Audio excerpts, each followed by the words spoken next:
またいた。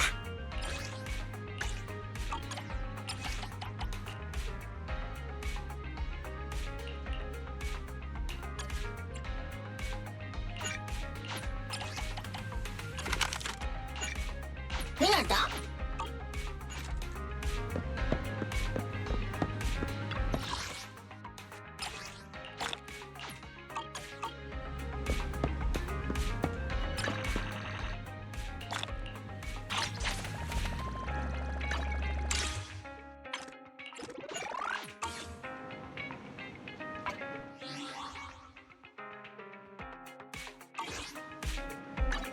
Did you call me? Touch me. I only handle technical matters.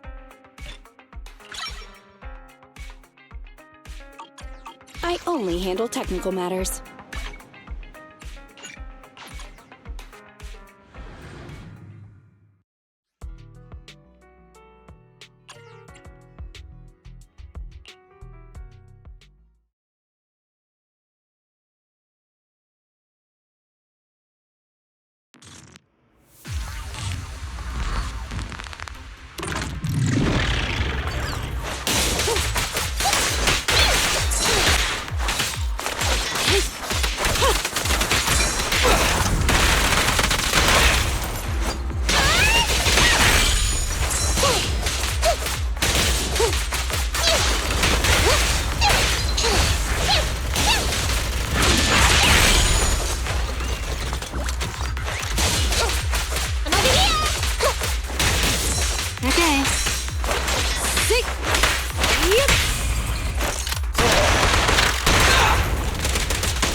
will get their share!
How about a cup of joe? A little bitter. A little more satisfying. You know, coffee is not a must, but a calm and relaxed mindset sure is.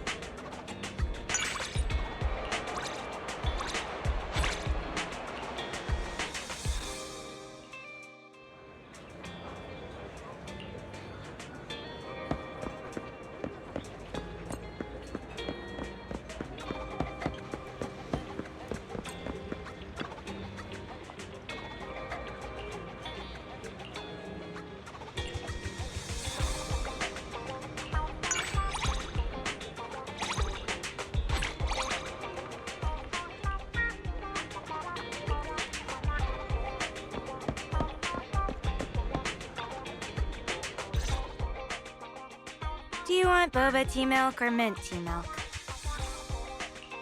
I want a boba tea milk. You can't have tea milk without bobas. Here you go. Let's go inside and watch Enter the Ether. I'm tired from standing so long. Oh, Ellen, you want to watch the videotape with me? Huh? Why are you so shocked? Didn't I get 2 tea milks because we would be watching it together? Great, I'll get Wise to watch over the shop for me. I'm gonna go grab some snacks.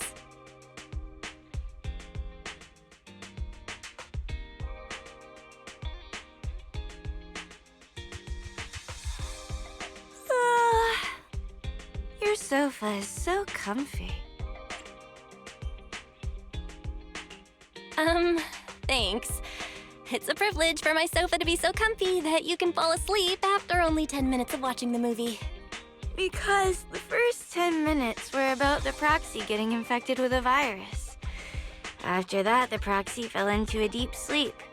Everything that followed was the proxy's dream. That's right. But what's important are the things that happened in the proxy's dream. You didn't see the protagonist's adventure in the binary world. I only wanted to watch the movie to learn more about proxies. Since the part after that is a dream, I might as well listen to you tell me about your dreams. That would be more immersive. It's not like it's a documentary, and I ended up watching the whole thing by myself. Now I don't have anyone to discuss it with. Ah, I'm sorry. I've had a lot of commissions lately, and I've been busy right up until a little earlier today. I was going to go back and get some rest, but I remembered that we agreed to meet up today, so I came right over. I thought the tea milk would help me stay awake. I didn't fall asleep at the beginning. Or maybe I just thought I didn't. I saw the proxy guide us in the hollow, and then we fell into a fissure. And inside the fissure, there was a bamboo that dropped candy. Oh, and it was the candy I was eating when we worked together for the first time. It was so real that I didn't even realize I'd fallen asleep. Anyway, I'm sorry. Surprisingly, it's cuter than the movie. Okay, I'll think of this as listening to you tell me a story I've never heard before.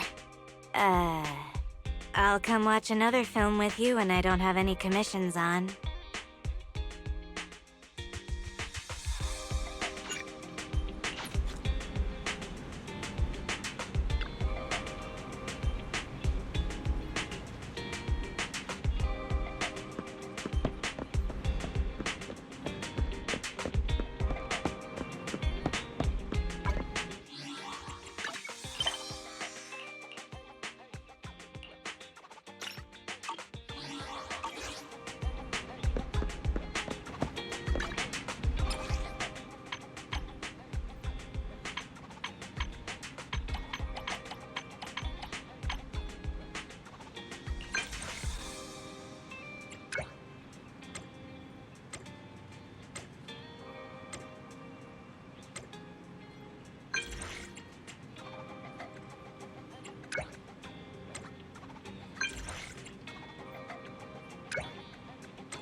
Rata.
Did you call me?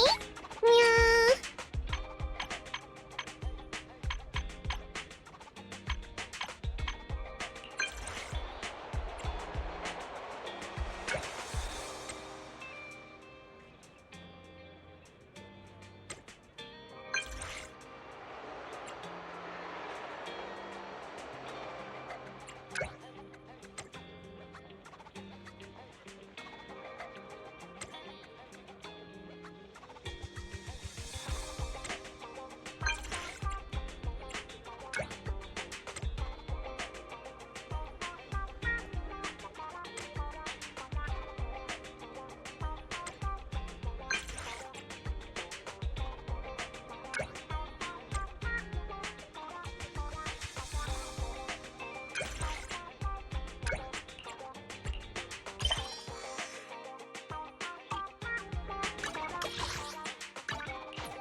Avoiding.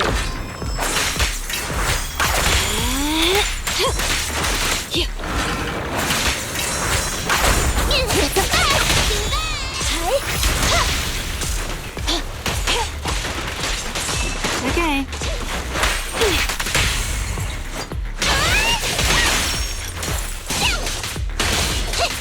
I'm over here!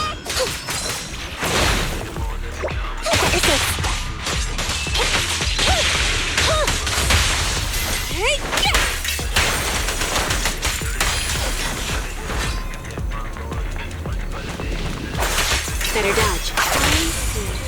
You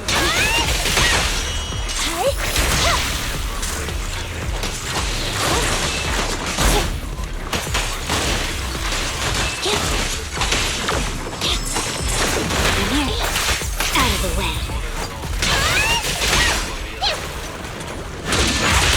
Roger.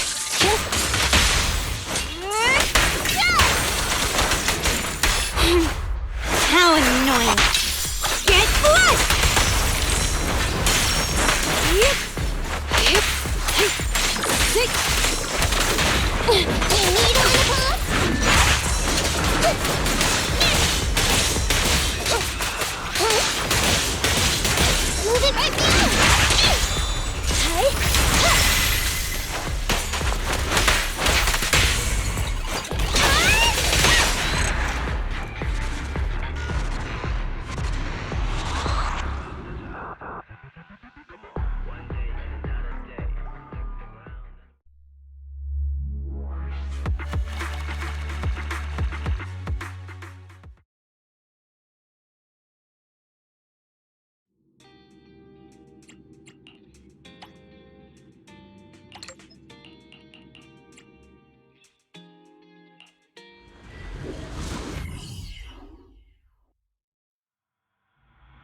Better dodge.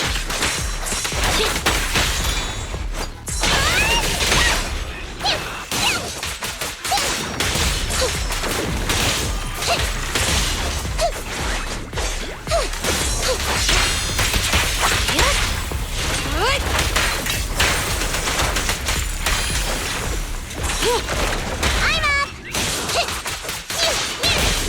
Over here!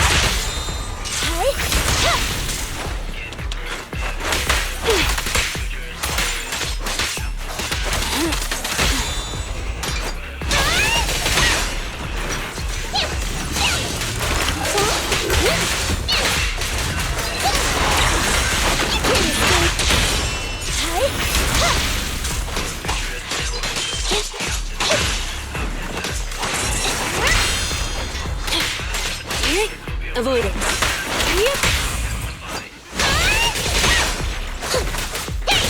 Coming in. Take on!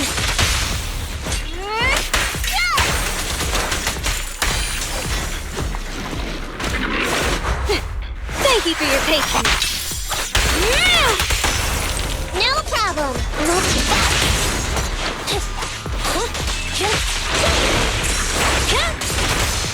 At your service.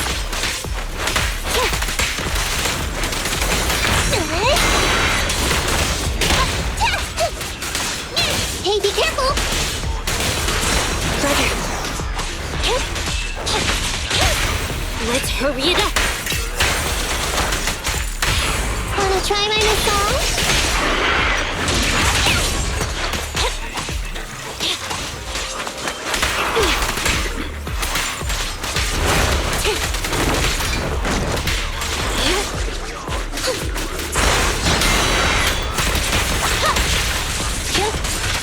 Okay.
Did you... Touch. I only handle technical matters.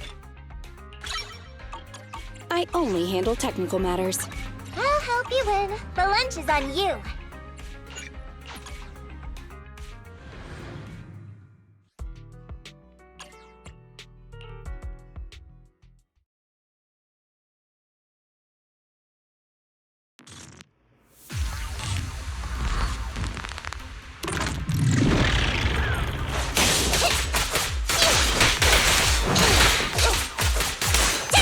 Okay. Sick. Better dodge.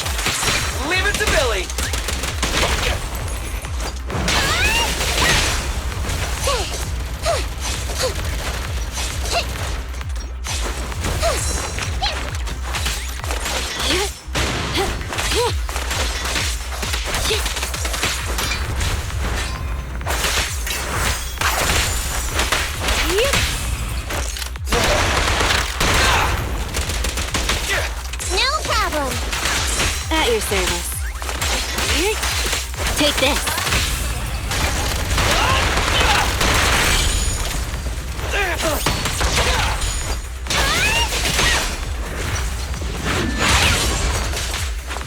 Avoid it.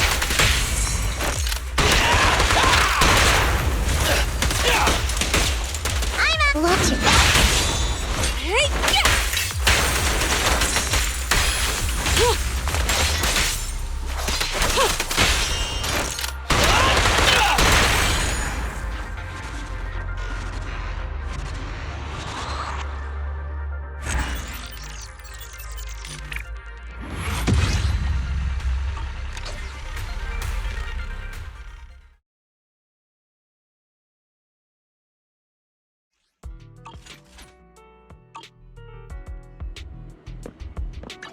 I'll help you with. Touch. I only handle technical matters.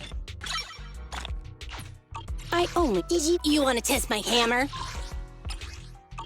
Hey, standing by. Ready for Nothing to fear. The cunning hairs are standing. I have Don't look at me. starlight. It's time to shine. I have two. Ready? I only. I'll help you win. The lunch is on you. Did you call me? Yeah.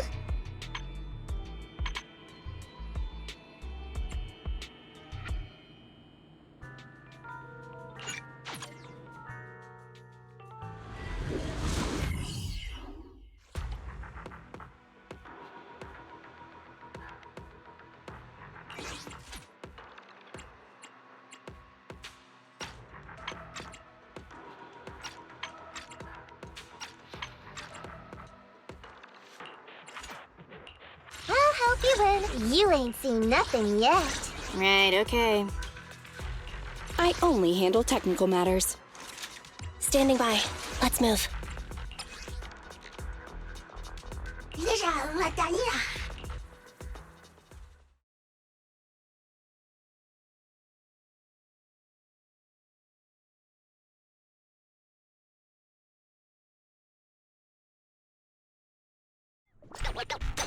Don't even think about it.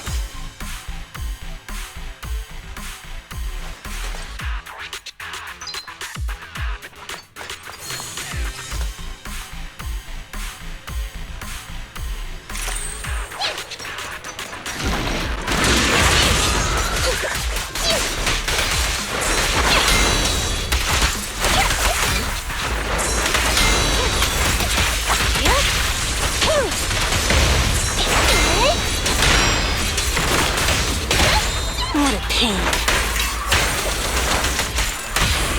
Preparing takedown. No, watch it. Okay.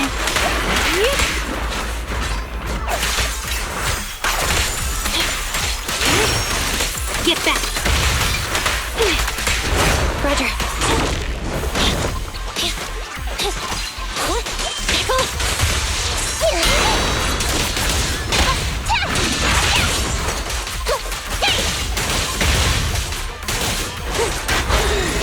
You sound wide open.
Did you? I only...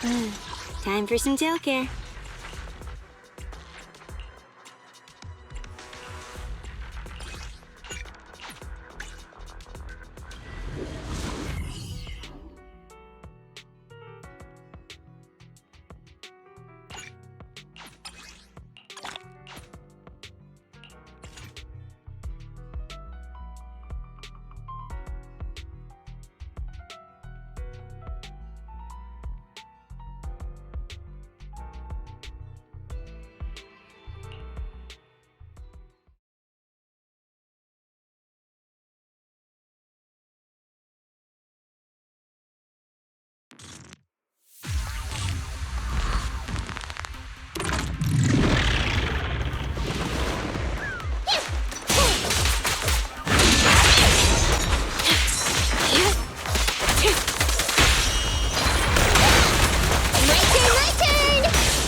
Let's hurry it up.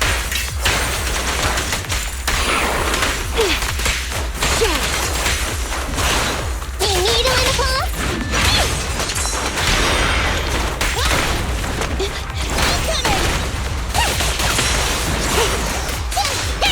Over here? This won't hurt. You don't have what it takes. Don't mess up my nails.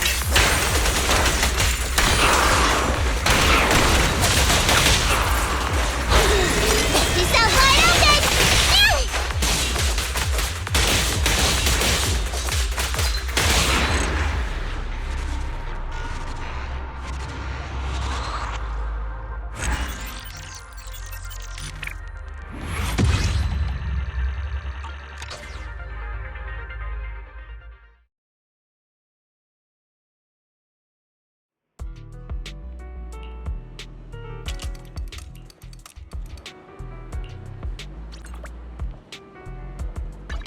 Did you cook? I only handle technical matter. I only handle tech... Touch my tail? No.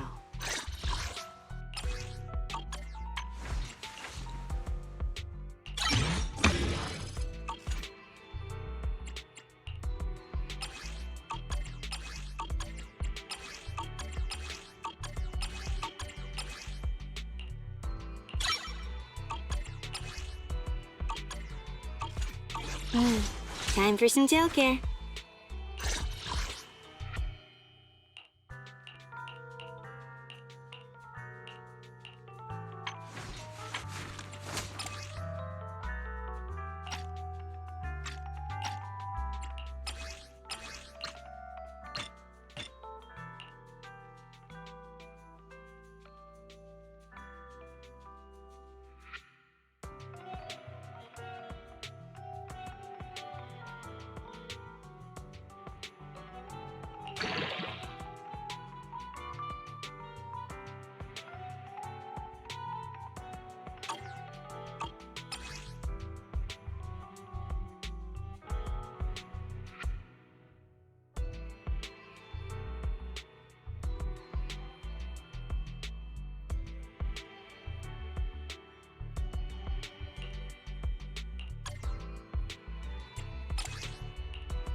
Time for some tail care.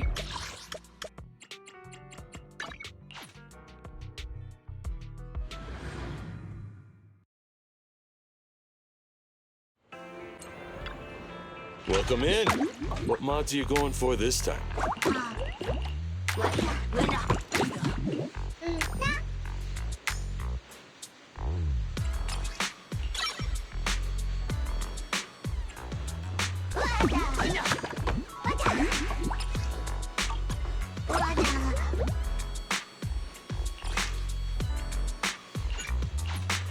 Have a good one.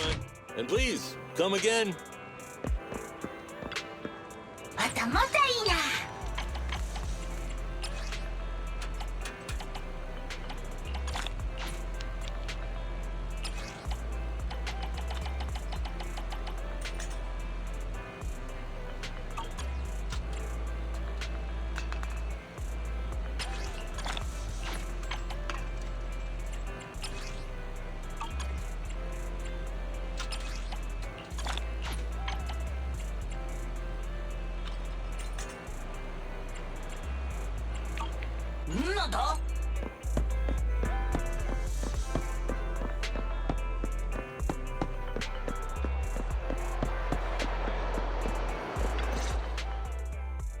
Yo! I just arrived, and here you are! Must be fate! Oh, I can't wait to see the special edition of Starlight Night! Why don't you just watch it here? Watch it with you? That'd be too awesome!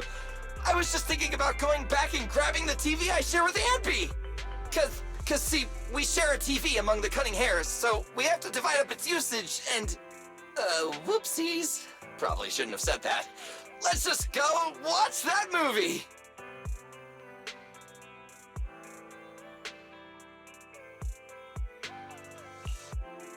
Can you believe that?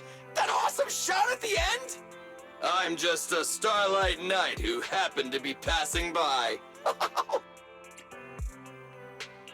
I watched it too. You don't have to reenact the whole movie.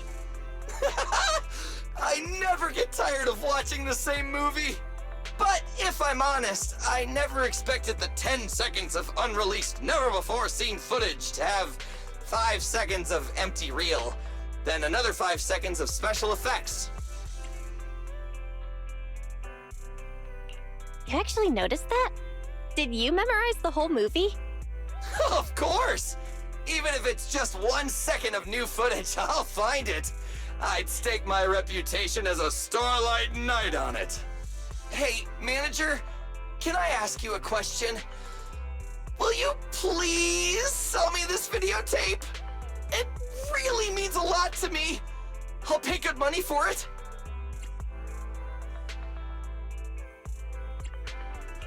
It was expensive, but really, you can just have it. So it was expensive. Hang on. Did I hear that right? You said you want to give it to me? Yeah, you heard right. It's yours.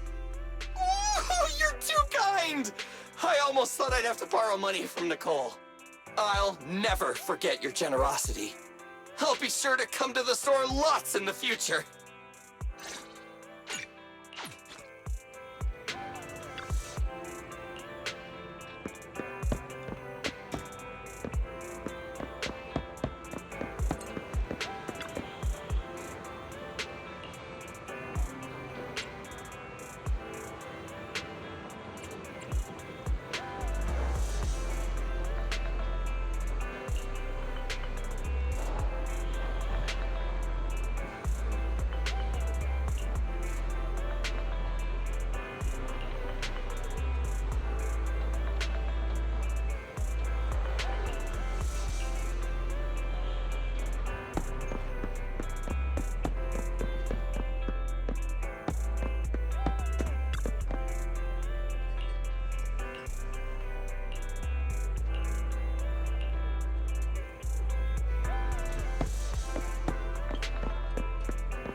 I'll help you win, but I touch my tail, and no.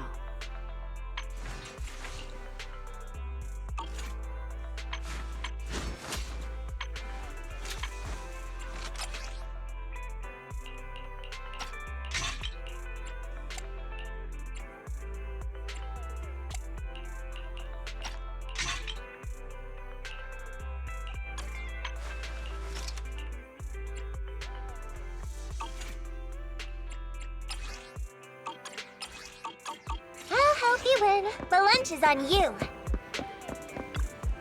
A mellow tune evokes 100 aromas.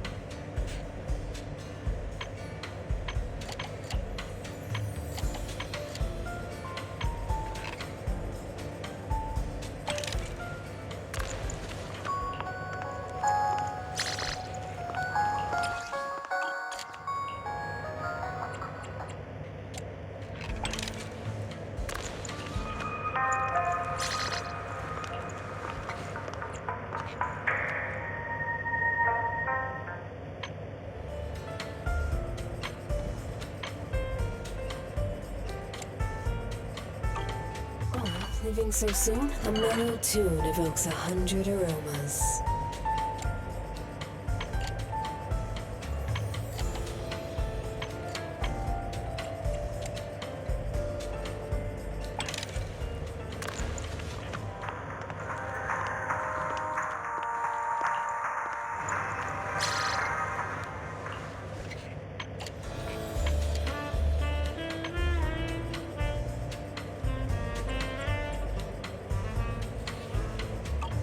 Come back again soon.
あれ、変わった本が届いてるみたいだぜ。綺麗な装丁だな。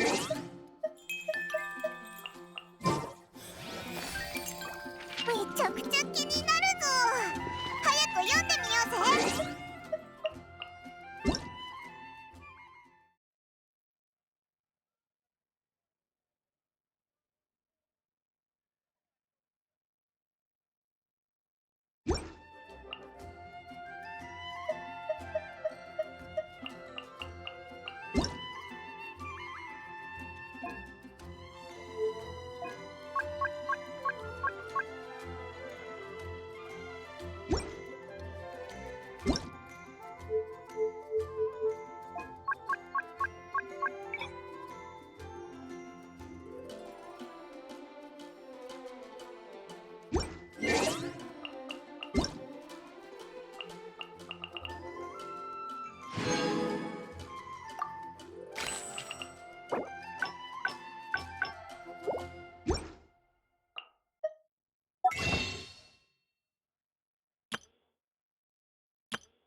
星と深淵。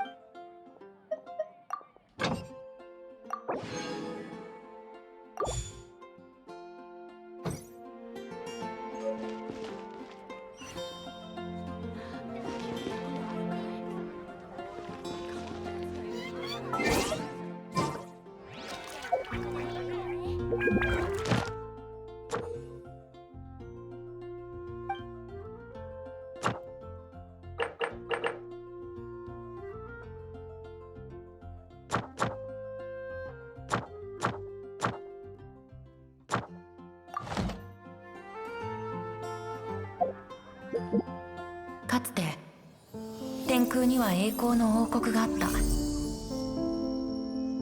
国王は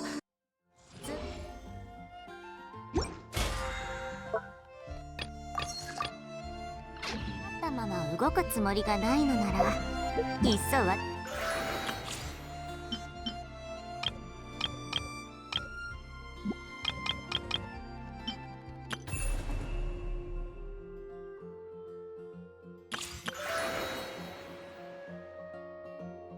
私のモデルになってくれない？綺麗な服をデザインしてあげるわ。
さか変なところに拉致されてもう、そうだな。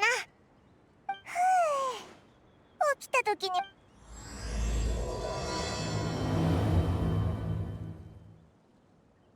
とりあえず道なりに進もう。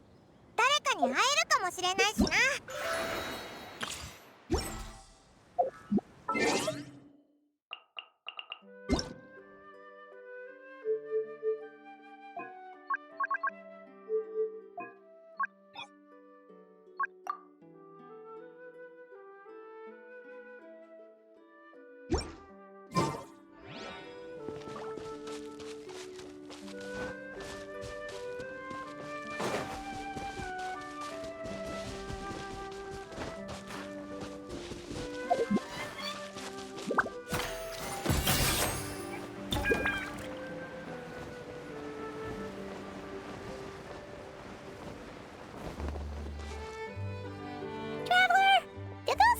The road looked weird to you.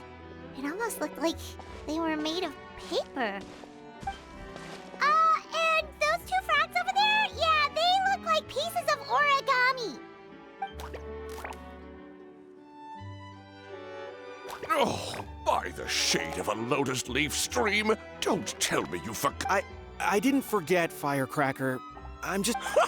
Next thing you know, you'll have forgotten how to sing, much less... Yeah, because I've got a great singing voice. Although these days, name seems more ironic than anything. Not just a great voice, one that evokes the gentleness of early morning dewdrops flowing into a spring. So cheer up and make the jump over. If you're still unsure, just use that roll of magic thread. I won't laugh, I promise. Now, don't tell me you've forgotten how to use that as well. I haven't forgotten everything, Firecracker. Your name, for instance. It's kind of hard to forget that you're named after your fiery temper. Now do me a favor and pipe down for a second. I'll be right over.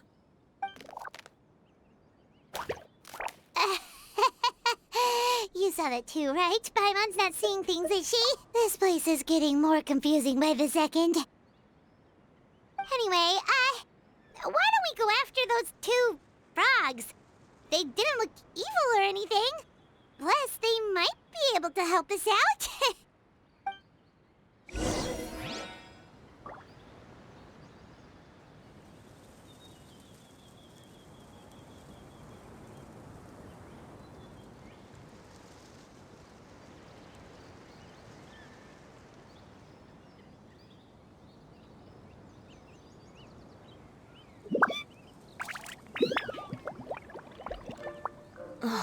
Who says you have to use scissors to cut clothes? Leave those rigid rules behind. I much prefer using my own cutting tools.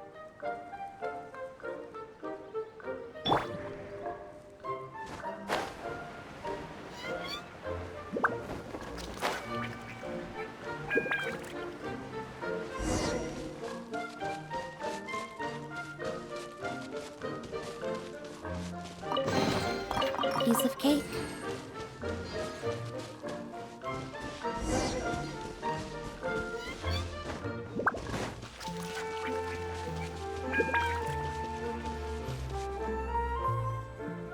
Guess we're not catching up to those frogs.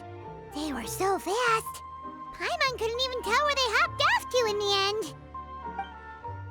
Excuse me, honored travelers. Did you come from the Cliff of Prophecy, perchance?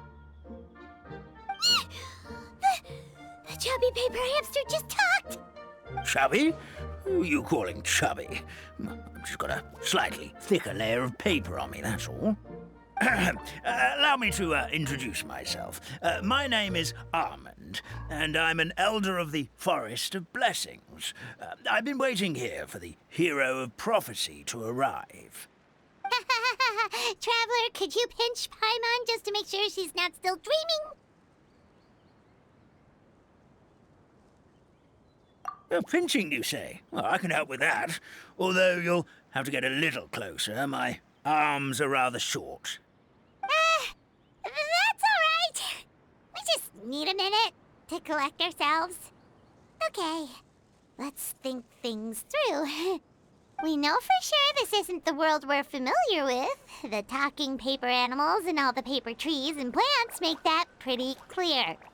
The hero from another world, supported by their companions, shall restore peace to the world. That is what the prophecy says. Dearie me, I completely forgot to introduce you to this world, didn't I? And here I am, getting all excited by the arrival of the hero. You'll have to excuse me. This old brain isn't what it once was, all shell and no nut. Oh well, perhaps my once glossy paper has faded past the point of no return. It's okay, really. You can just tell us all about this world now. Let me think. Where should I even begin? I've pretty much forgotten everything that happened in the past. Right. I believe the story circulating along the pulp of this forest goes as follows.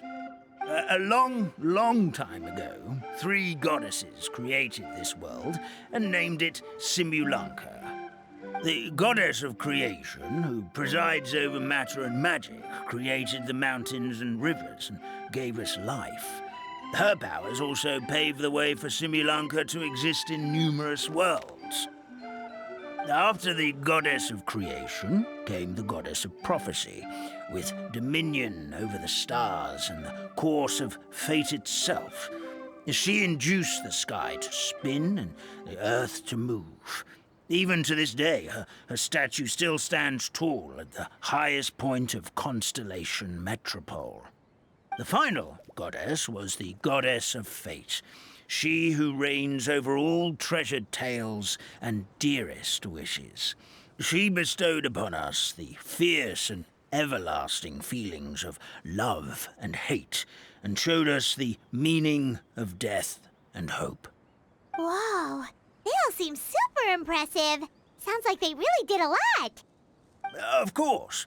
All new residents of Simulanka come to the forest to thank the goddess of creation for founding this world, and travel to Constellation Metropole to witness the divinations of the goddess of prophecy's numerous oracles. After that, they make their way to the end of the world and tell the goddess of fate about their most cherished dreams. Well, at least that's how it used to be. How it used to be? Did something bad happen?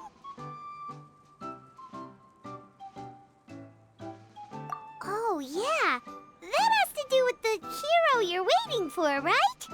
Yes, this old brain of mine may have forgotten many things, but I will never forget the day the evil dragon descended upon our forest. It came down from the skies in an ominous black mist and ravaged our homeland. Its gigantic footprints can still be seen in the kingdom of breezes and bells. We're incredibly fortunate that no one was hurt. Sounds terrifying. The terror doesn't stop there, I'm afraid. Ever since the attack, the Calligraphy Tavern in the forest has been closed. No one knows why, but it's a catastrophe of the highest order for us, forest dwellers. A catastrophe of the highest order? All because a tavern closed? If we were talking about Mondstadt here, Paimon might understand, but is it really all that serious? Good! Goddess of creation above. We'd take even the greatest flood over the closure of the tavern. Wet paper will dry out with time. Fallen trees can be restored. But the Calligraphy Tavern is the only source of the magic tonic that sustains all creatures in the forest. Magic what? Magic tonic. It was gifted to the forest by the goddess of creation herself. A special potion that helps us maintain our vitality. Well, our bodies will gradually crumple and become brittle until they eventually disintegrate entirely. Our colors will fade and we'll start to lose our memory until we can't even remember our own names. does that mean you've already... Oh, I'm afraid so. The color has all but completely faded from my paper, to be honest. Then we've got to act fast! Oh, brave Pixie. May the goddess... Could it be? You're... Not sure how we know that. Plus, we can't even remember how we got here, so it's not looking too promising. Well, this is turning out to be quite the conundrum for old Almond Brain here. The prophecy never mentioned anything like that. For now, why don't you come with me to the Hut of Blessings? Our forest fairy lives there. Maybe she'll know what to do. Whoa, a forest fairy? Like one that knows magic? Oh, you betcha. She's prophesized to join the hero on their journey. Well then, she sounds like exactly the kind of person we need. Please lead the way, Grandpa Almond.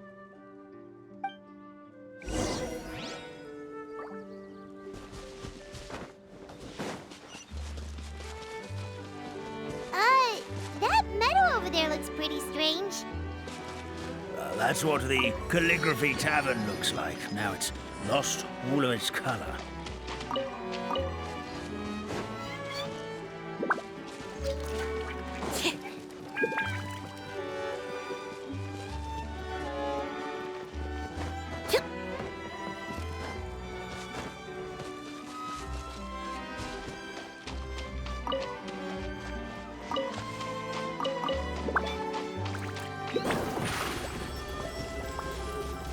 Surprise!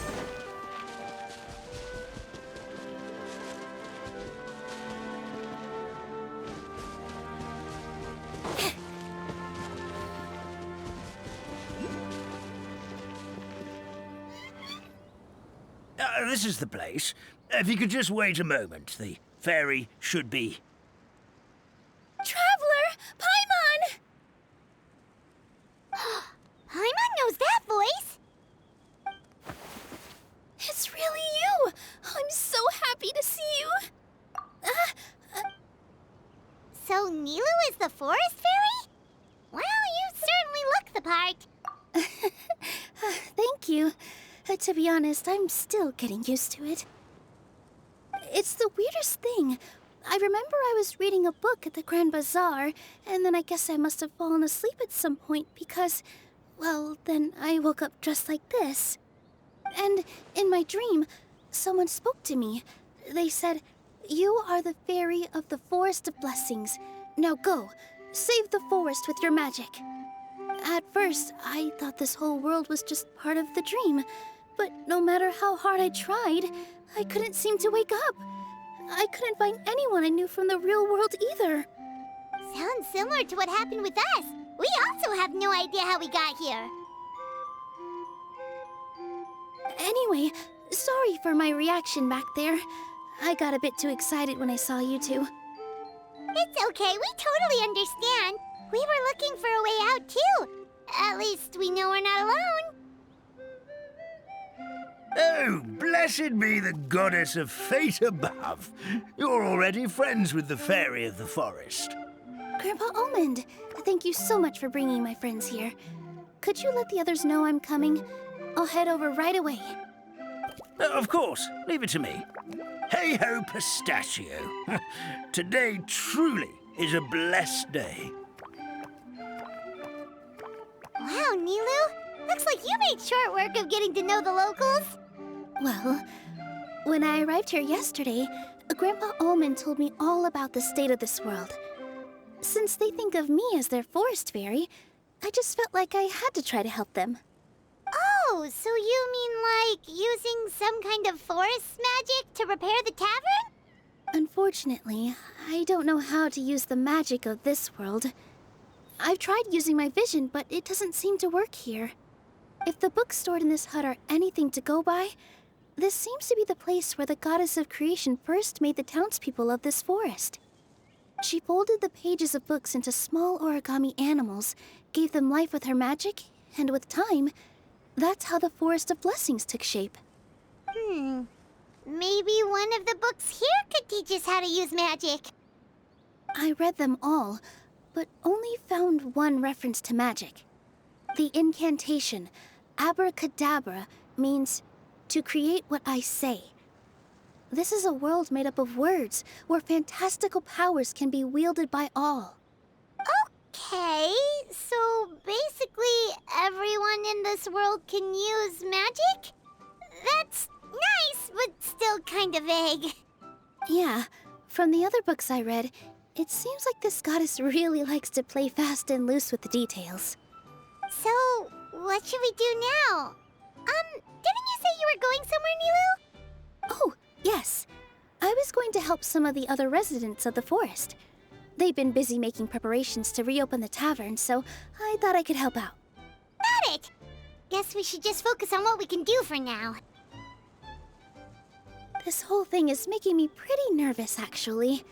It's like I've been pushed on stage without being taught the choreography. Since I'm already wearing the costume, though, I might as well try to play the part. It's what a professional dancer would do. And who knows? Maybe I'll find my own magic along the way. All I can do is try, right? At least you're optimistic. Thank you. Then let's go.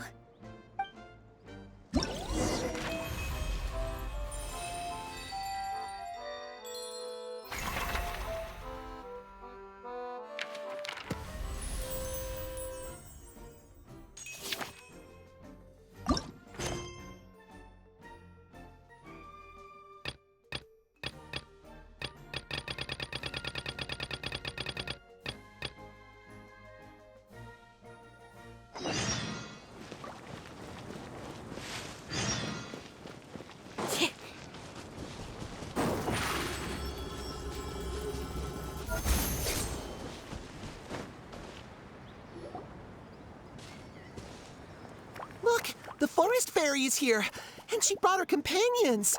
Grandpa Almond was right. They do look promising. Hello there, everyone. I heard you were working on the piping for the calligraphy tavern. Is there anything we can do to help? Oh, we wouldn't dream of troubling you with our petty problems, my lady. Don't you worry. We have it all under control. You sure about that? Because from where Paimon's floating, the piping is looking pretty chaotic. Yes. We have my careless friend to thank for that. He promised we could leave the pipe connecting to him, and, well, the results speak for themselves. Hey, I just wanted to inspect each pipe. This is the network the magic tonic has to flow through. I was just trying to be thorough, so I disassembled the whole thing. Yeah, and now you've forgotten how to put the thing back together. Have you been eating too many nuts again? 'Cause you are what you eat. Please don't fight. I know everyone wants the tavern to reopen as soon as possible so that the forest can return to normal. So, why don't you let us help out? Yeah, we're here anyway, so we might as well be helpful. We just need to reassemble these pipes, right? Well, if you're offering... Basically, the pipes need to be connected properly to allow the magic tonic to flow through. If you put the wrong pipe in the wrong place, the tonic will get stuck halfway. Attention to detail is key. Says the guy who messed up the whole thing in the first place.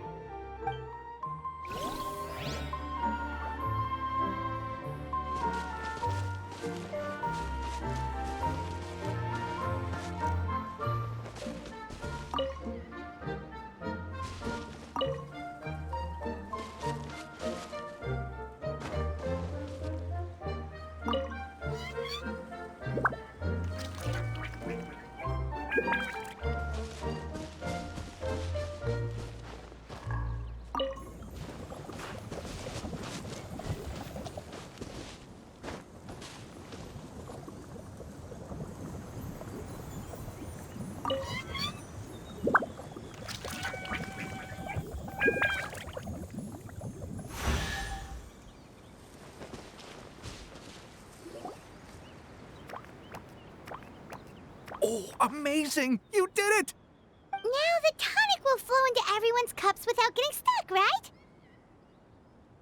Oh, gotta say though, Paimon is starting to get pretty curious about this magic tonic. Could she have a teeny tiny sip? Just a little taste, please? It's not greed, it's curiosity. Well, if it's really just one sip, I guess that would be fine.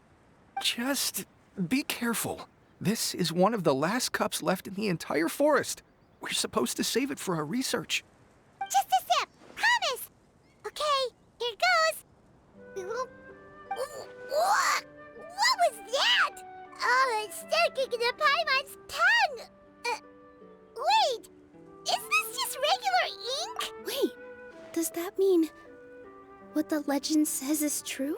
The goddess of fate used ink to compose her stories on paper, and the goddess... No wonder the tavern is so important to the forest.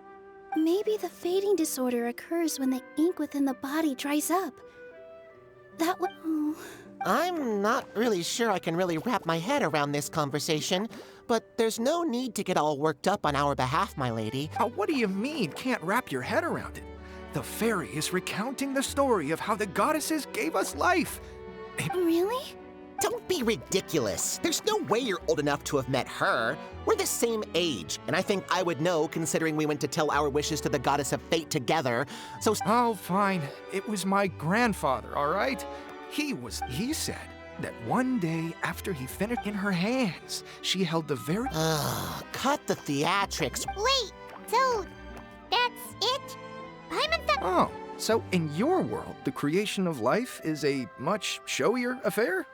Huh. Well, that's not exactly what Paimon was trying to say. Magic.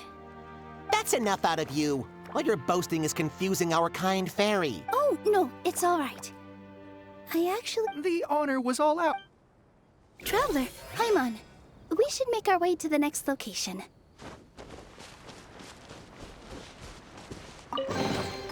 Piece of cake.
Oh, Stream! Your rhythm is off Hello there.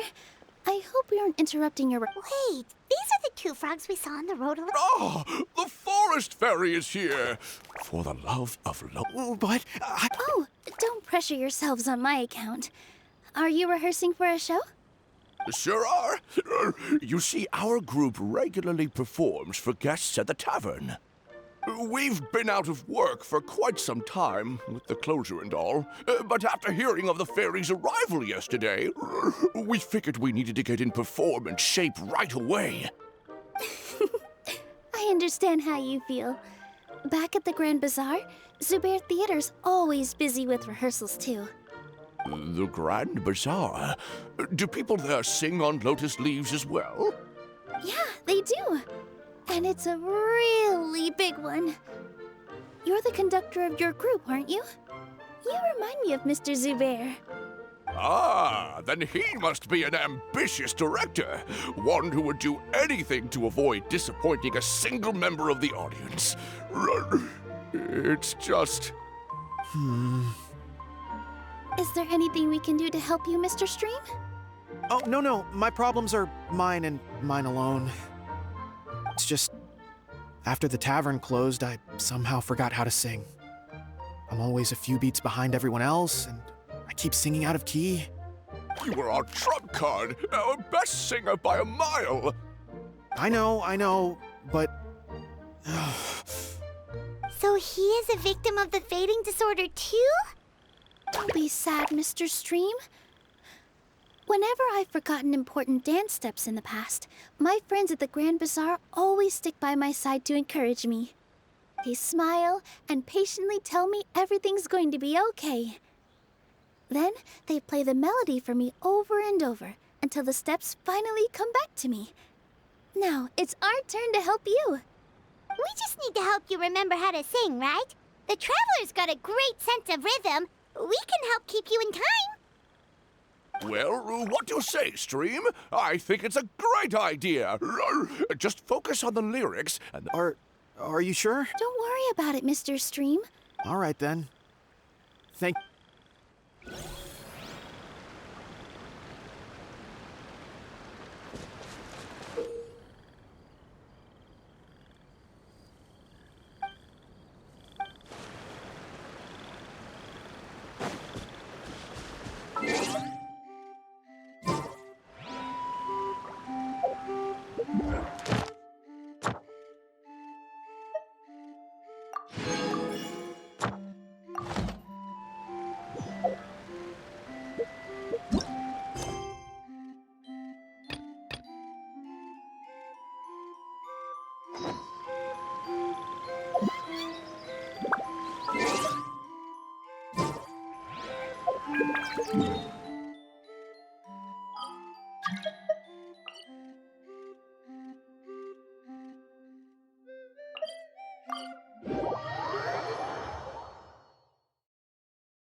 This shop looks popular today.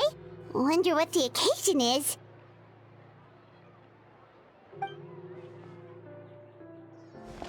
Butterfly Dew Cosmetics now on sale. Huh, looks like it. Oh, Seedween's here too! Hey there, Seedween!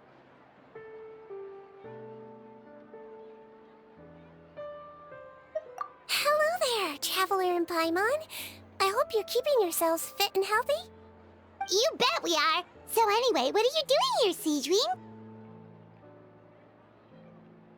The Duke insists I take regular vacations in the Court of Fontaine.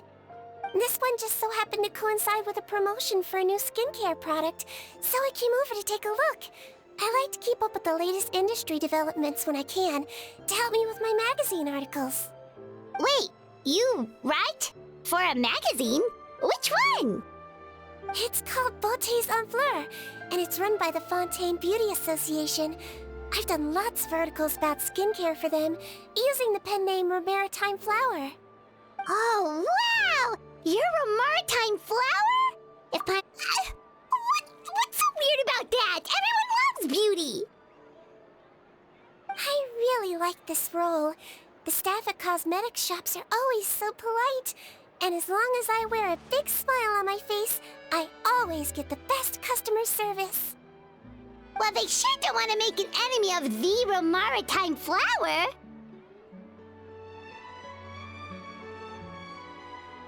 Obviously, it's because of Seedween's love for beauty. Still, a leader of the Beauty Association? That's incredible. The truth is, I study this field because I cherish my own appearance. It has nothing to do with being beautiful or not.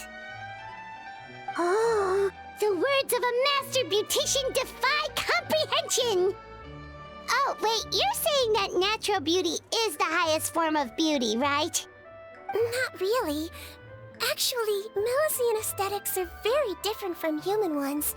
We don't view humans based on their appearance. If I had to describe our approach, I'd say it's based on cuteness.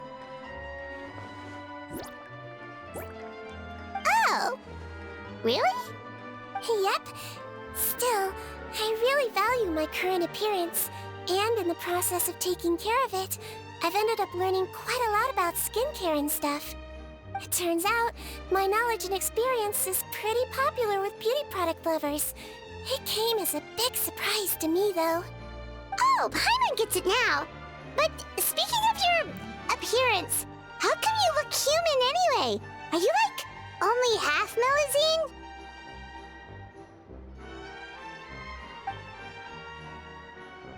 Ooh, wait, sorry. That was probably really offensive, wasn't it? No, I don't mind. I'm not mixed, though. I made a decision to turn myself into this form a very long time ago. If you're interested, I could tell you the story.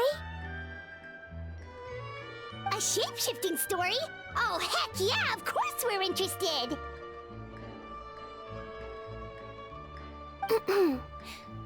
Once upon a time...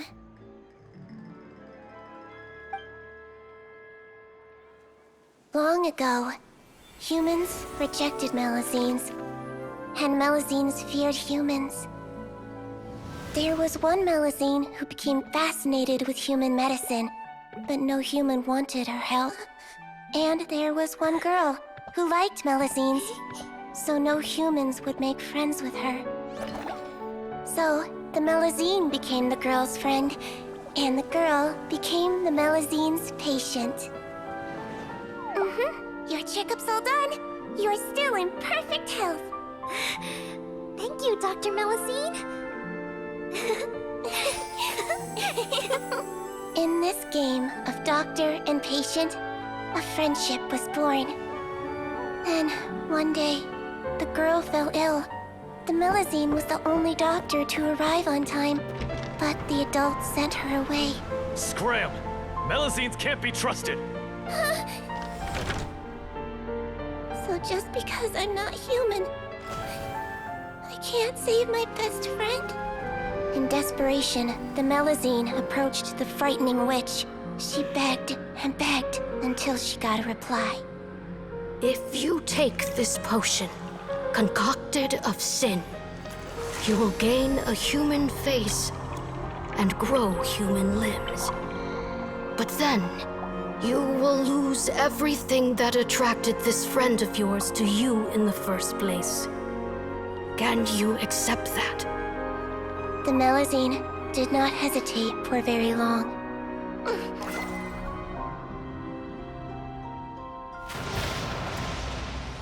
On a rainy night, a little doctor knocked on the girl's door. The doctor wore a hood and raincoat, maybe to protect her from the rain, but maybe also to hide a secret. The little doctor held the girl's hand and treated her illness, just as she had so many times before.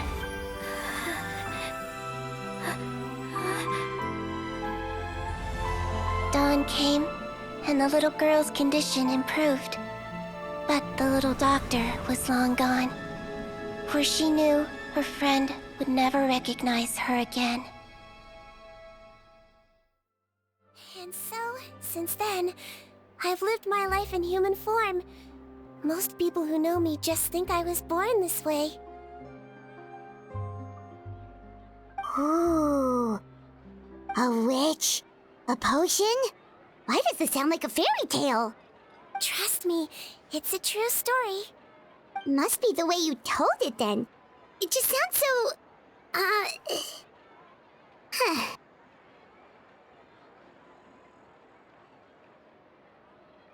Yeah, not every Melusine would take human form to save their human friend.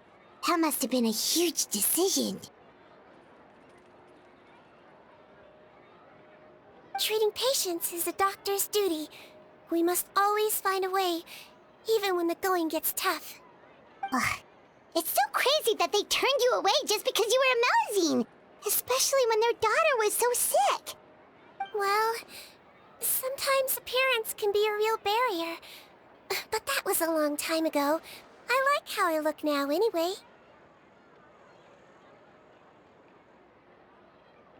Paimon too! You're super cute this way. Attention customers! Thank you all for waiting. Now, on behalf of our skincare partner, I'm delighted to announce that our exciting new product is now officially on sale.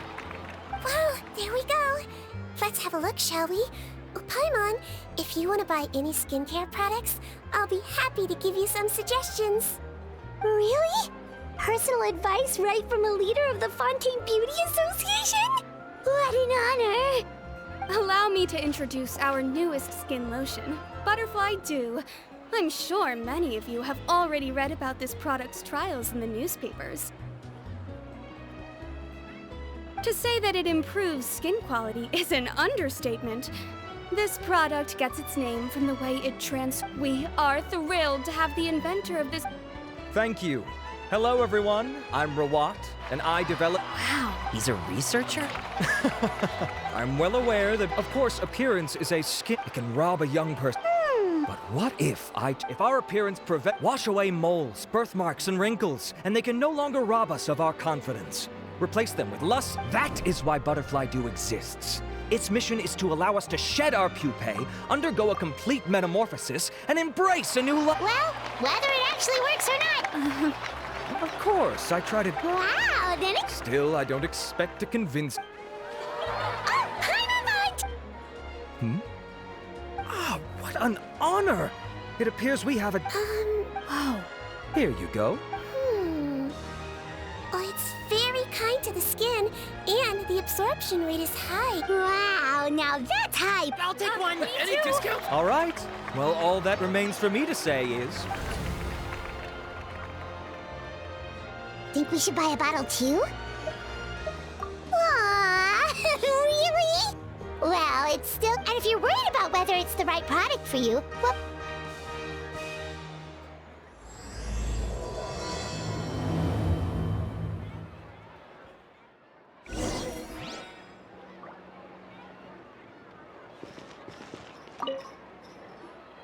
It's an honor to receive such high praise from you. To be honest, I was also hoping you might be able to point out some flaws in the product so I can keep improving it. With most skincare products, the pros and cons only become apparent with long-term use. Yet, this one has instant benefits, improving skin quality without any obvious side effects. It's one of a kind. Don't worry, though. I plan to keep using it, and I'll publish regular reviews in Beauté Sans Fleur. You can read my thoughts there. All you need to do is subscribe. Oh, I was hoping for a more casual conversation, but you are a beauty association leader after all. I understand if you want to keep this professional. Cedrine! Oh, excuse us, Miss Beauty Expert, but do you think this product is a good choice for me and her? Wait, are you the renowned traveler? That's right, and by her side, the equally famous Paimon. Well, I don't normally handle customer questions personally, but since it's the traveler asking, allow me to make an exception. Butterfly Dew is made for all skin types, so no matter who you are, you can rest assured that it will be kind to your skin. If anything, it might be marginally more effective on Fontainian's skin, but other than that, it works the same on everyone. Why would it work better on Fontainians? In the interests of protecting my trade secrets, I'm afraid I can't answer that, Miss Paimon. All right then. How about a friend discount? Save yourself the trouble. I'd be greatly honored to have both of you use my product. Here, take 2 bottles. Yay! Paimon's private funds! To me, finding new admirers of physical... It's nothing to be ashamed of, Miss Pine. This is a fact of life. You're right. Look at the time. My apologies, but I have other things to attend to. I'll leave you with these 2 bottles of Butterfly Dew, and I look forward to seeing... Paimon, I'd say there's no need for you in the travel... why? The quality is fine.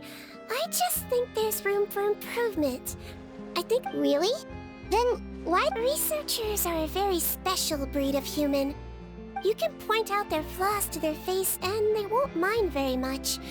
But if you tell them that someone else could do a better job, now that'll make them really upset. If I'd mentioned it, he probably wouldn't have given you those 2 bottles for free.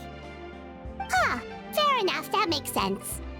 If you're interested in the more effective version, I can write up a list of ingredients for you.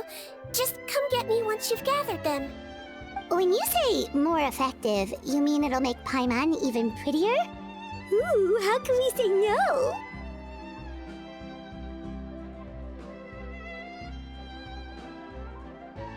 As for me, it's probably time I got back to the Fortress of Maripede. I mustn't leave the infirmary unattended for too long. Alright, see you there then!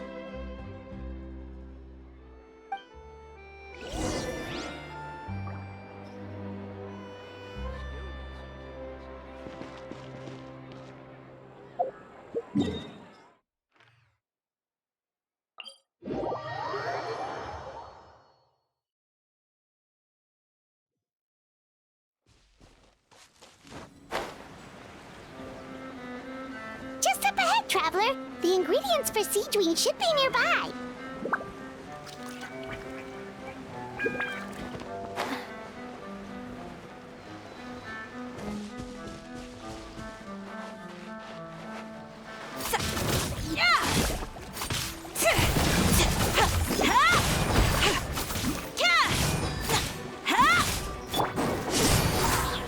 Cue the spotlight!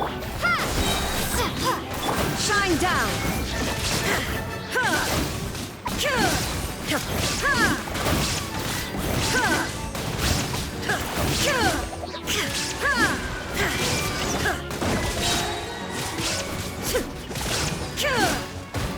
Now you shall perish!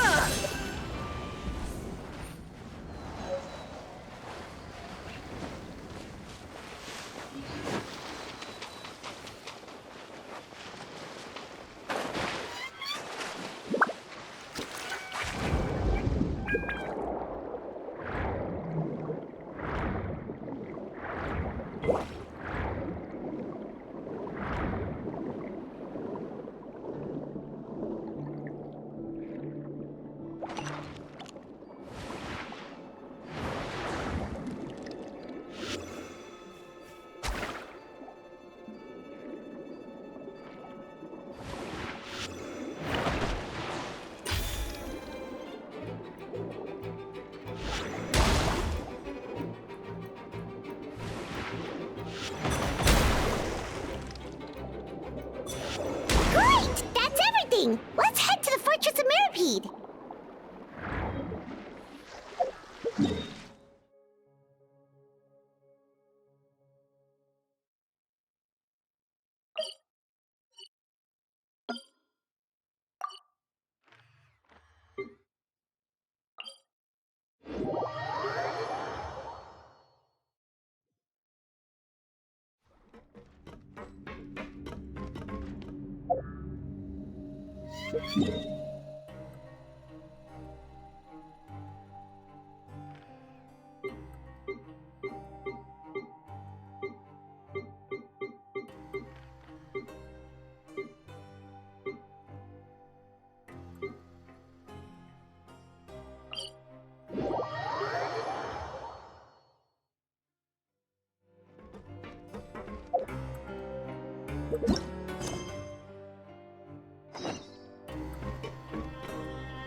Step on up!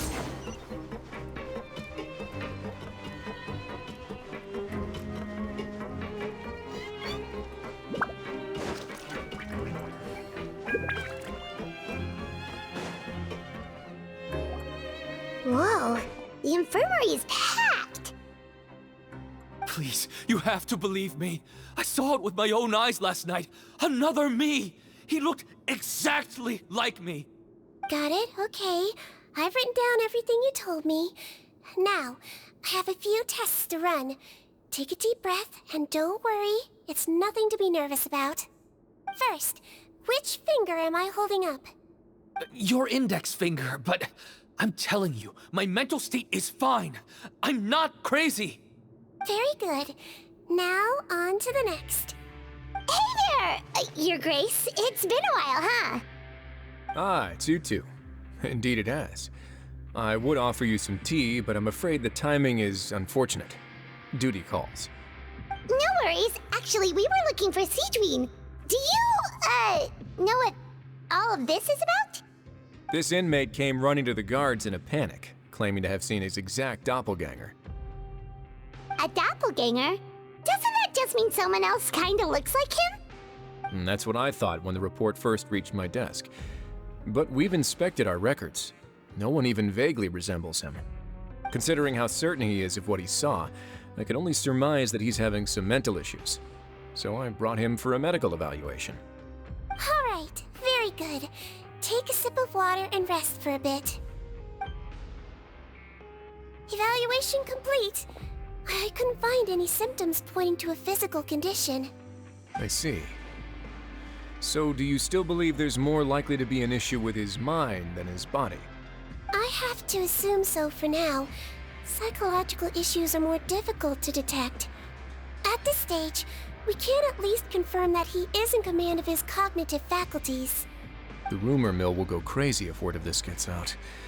Guards, take him to the ward for a period of observation. The Marechaussee Phantom has requested my cooperation on a case, otherwise I'd deal with this myself. Sorry for the trouble, head nurse, but I'll have to leave this to you. No problem, Your Grace. I'll add him to my observation list. By the way, we have a couple of guests here who have made the trip just to see you. I imagine it must be important. You probably won't need to add them to your observation list, though. Oh, Traveler, Paimon, it's you. Hey there, Seedween! It's actually not that important, but... I'll be in my office if you desperately need me. Goodbye for now. Okay, bye-bye! So, Seedween... Would you mind waiting for just a moment? I have another patient to see. Just find an empty bed and take a seat. I won't be long. Oh, sure! Sejuin, we've brought him. And he seems to have taken a turn for the worse again. Okay, don't panic. Let's start by sitting him down here. Paimon had no idea how busy it can get for Seedween. Maybe now's not the time to ask for her help with skincare.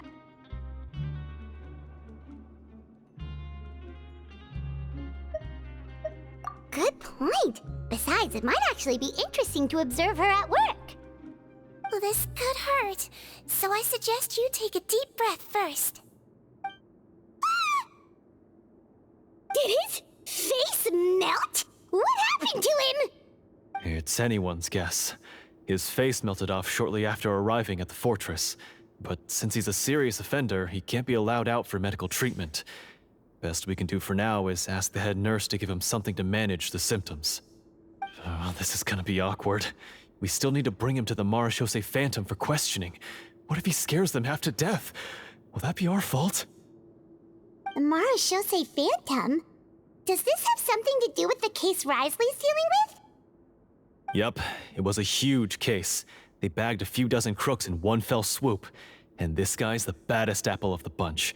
He harmed countless people. And now, it looks like it's all finally catching up with him. You done gawking? Not yet. I need to check the severity of your ulcers to decide the right dosage. Don't worry. We Melazines have a very different sense of aesthetics from humans. To me, he just looked like a little kitty with slightly scruffy fur, but still just as cute. Don't patronize me. Do I look like a kid to you? Just give me the meds and let me out of here. I already missed my cell. Hey, lose the attitude. You dare talk back to our head nurse like that again? Your days are numbered. Oh, it's fine. Okay, I'm going to apply the medication now. Tell me if it hurts, all right? Look how nice Seedween's being. And he still talks to her like that? What a nasty piece of work. Can I leave now? Wow, not a peep. What a brave little guy. Thank you, Sejuin. And I apologize for the trouble. So, Traveler, Paimon, did you bring the ingredients? We did, but we don't want to interfere or anything. You're busy saving lives here. Oh, don't be silly. I agreed to it, didn't I? Just hand me the ingredients, and I'll make some time to whip it into the improved version for you. Take a rest here if you want. Or, if you're not tired, I hear they're holding a new pancreation tournament in the administration area. Or alternatively, is there anything we could help you with, Seedween? That's right! Let us help you out! It's the least we could do! Good point. Kind-hearted humans start to develop guilt if they accept free help from others. Don't worry. I'll take a look at my schedule. I'm sure I can find something to treat this condition. I gotta warn you, though, it'll be tiring work. So I suggest you take a break first, then come back and see me when you're ready.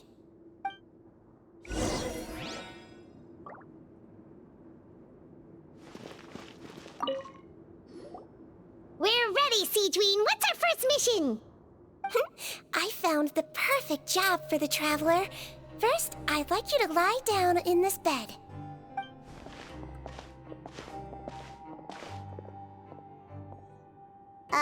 What for?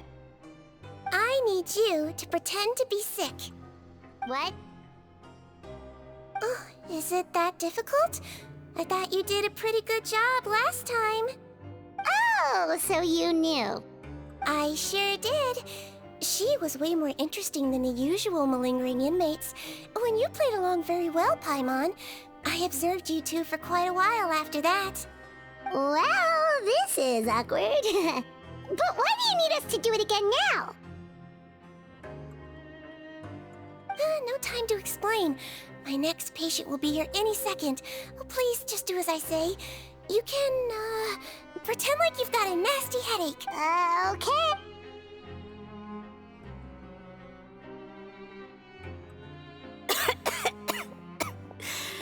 Well, your mother has enough on her plate with a busy job.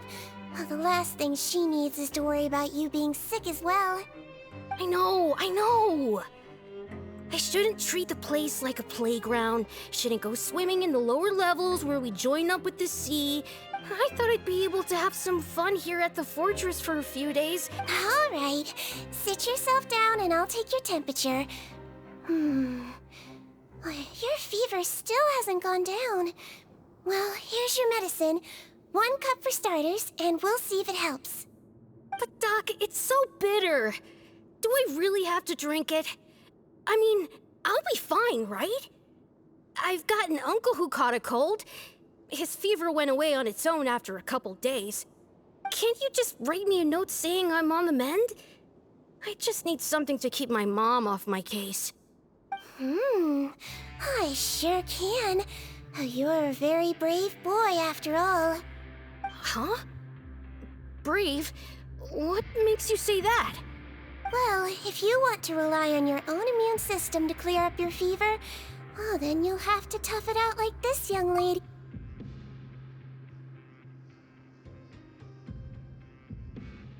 Hang in there, Traveler! Are you gonna puke? As long as you're tough enough to get through the nausea and dizziness caused by the high fever, you'll be right as rain after just a few days' rest. And if I'm not tough enough?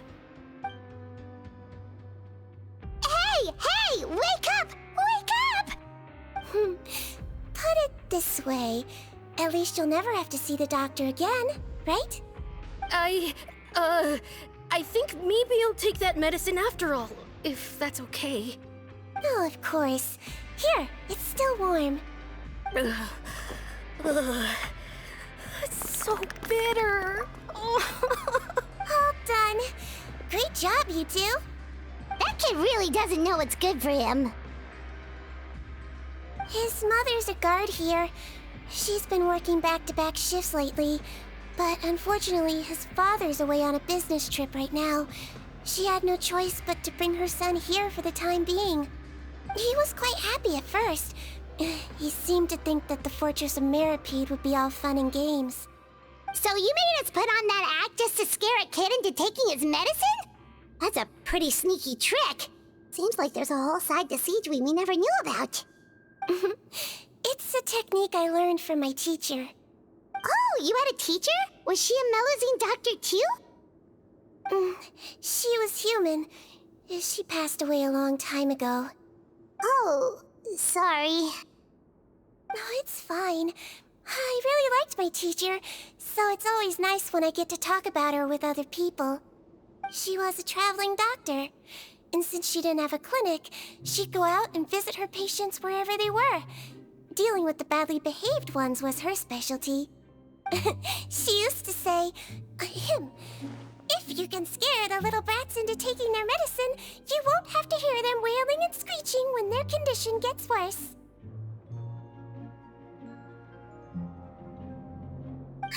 She sounds like a pretty strict teacher. Strict? Well, that's not how my teacher saw it. She thought of herself as terrifying to kids. Strange way for a doctor to describe themselves. Now Paimon's curious to know what she looked like. Oh, as it happens, I actually have a picture of her.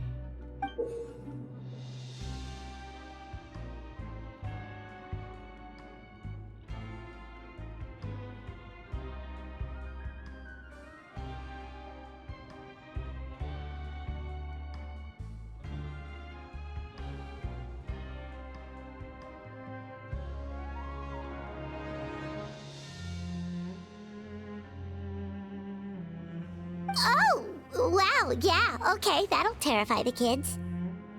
Yep. All the children she treated thought she was a witch. Why does it almost sound like you're envious of her? Oh, because I am. If she was here, all the children would take their medicine without any need for tricks. A doctor who looks like a witch. True, they wouldn't dare try anything funny with her around. Oh, me, on the other hand, it's hopeless. Children aren't afraid of me at all. That's actually a good thing, you know? Oh, my next patient should be arriving now. Would you mind lending me a hand again? Sure thing! On to the next mission!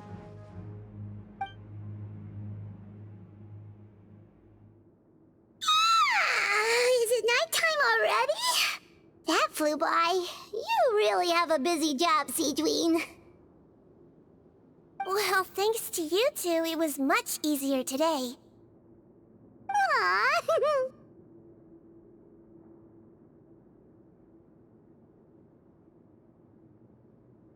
Should we get some rest? It's getting pretty late.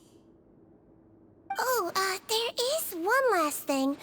I have to keep it confidential, so I usually leave it till after everyone's clocked out. Confidential? Are you sure you can tell us? Well, it's fine. You're not living here anymore, so it's okay if you know. All it is I have to prepare some ingredients to make healthy meals with. Wait, you mean those healthy meals?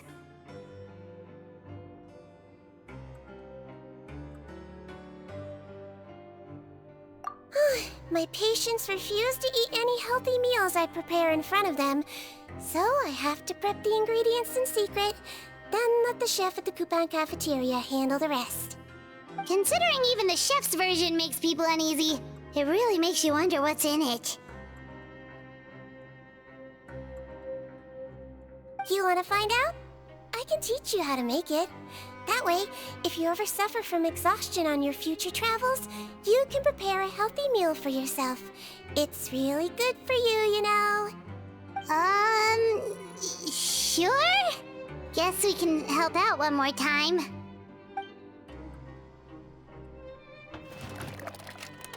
The ingredients are ready.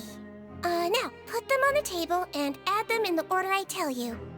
First, we add this special slime condensate, Stir it thoroughly, then pour it in. Oh, see that? It adds elasticity. It looks just like tasty jelly, doesn't it? Yeah. Yeah, it really does. Until you remember it's slime condensate. Next up, xenochromatic crystals. You want to crush them up into a fine powder, like powdered sugar. Wait, are those from Fontimer aberrants? Are you sure they're edible? Finally, we'll need some high-protein meat. Frogs are an excellent choice. You just need to clean their innards, and then you're left with some lovely, tender meat. Oh! Frogs. And we're done. All that's left now is to pack them into lunchboxes and hand them to Walsey. Yesterday in the production zone, I noticed an inmate who's been working for 2 days straight. That means it's a healthy meal for him tomorrow. Seadwing really does have the inmate's best interests at heart.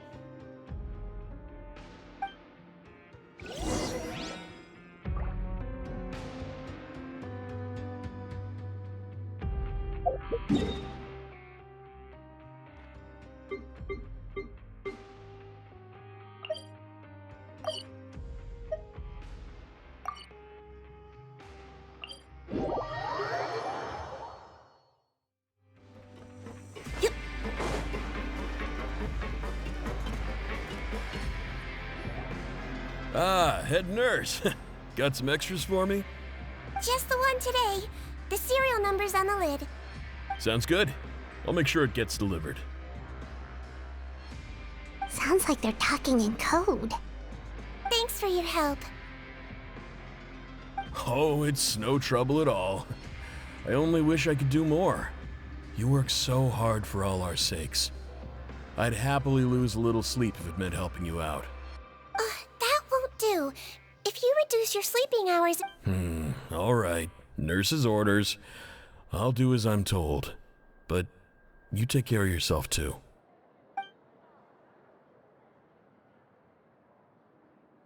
Well, I'm done with work for today. Thanks for helping out, you two. Seems like the guards and staff here have a lot of respect for you, Seadream. In just one day of helping you with your work, it feels like we've done a lot for the fortress. Head nurse, please, wait. I'm sorry to disturb you this late at night, but I think you'll agree, this is urgent. Okay, just relax and catch your breath. What's the matter? The guard at the observation ward, Odilon, he told me to pass on a message to you. One of the inmates there, the guy suffering from possible hallucinations, well, he seems to have made a sudden recovery, and now he wants to apply for permission to leave the ward. Huh? Already? You were right to tell me. I'll have to examine him and make sure he's well before we discharge him. Looks like we've got one job as medical assistants left. We'll come with you.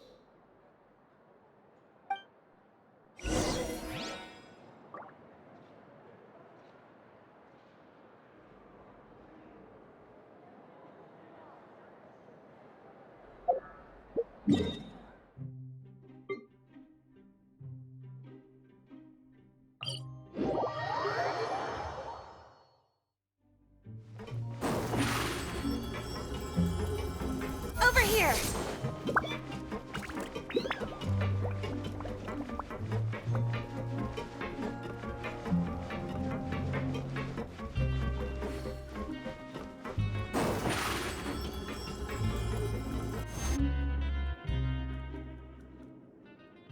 Ah, head nurse, you're finally here. I'm so sorry for all the trouble I've caused you, but I believe I've now made a full recovery. After giving it some thought, I'm sure that I was probably just seeing things. Stress-related, I imagine. I'd been working long hours, so I definitely wasn't in the best state of mind. I totally understand. Still, I have to give you an examination before I can discharge you, okay? So, take a deep breath and don't be nervous.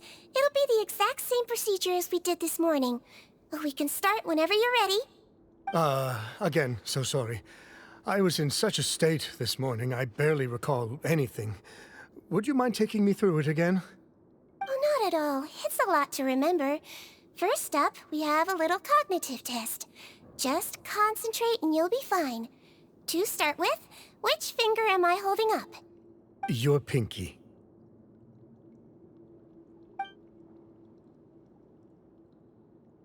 All right, I'll indicate... So it was a stress-induced hallucination after all? Well, we've certainly had previous cases of mental illness caused by overwork, which is why I carefully observe everyone in the production zone. I wonder how I managed to miss the signs this time. Please, head nurse, you shouldn't blame yourself. I'm just still adapting, that's all. Pushed myself too hard, and I guess I couldn't take it. Thanks for looking after me. I'll be as good as new after a good night's sleep. And if you can give me the okay, I know I'll sleep better back in my good old dorm. It can be difficult to relax in an unfamiliar environment. All right then, you can leave the ward. I suggest you take 2 days off to focus on your recovery. I'll take you off the observation list for now, so you're officially discharged. Great. I can't thank you enough, head nurse. Mr. Odilon, could you escort him back? Of course. I'm on guard duty in the administrative area tonight, so nothing will go wrong. You have my word.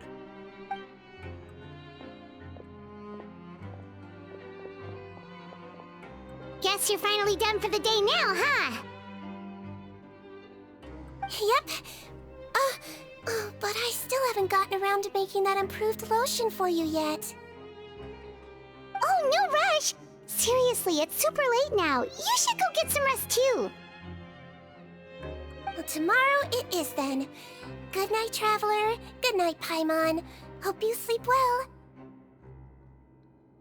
Oh, don't you worry! We will! After a productive day of work, we're both gonna sleep like a log.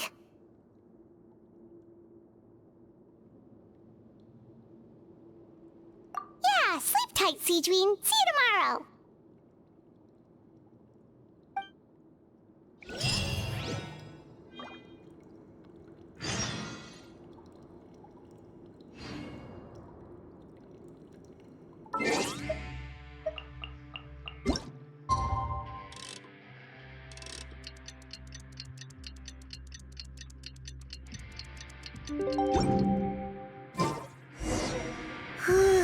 Paimon really did sleep like a log.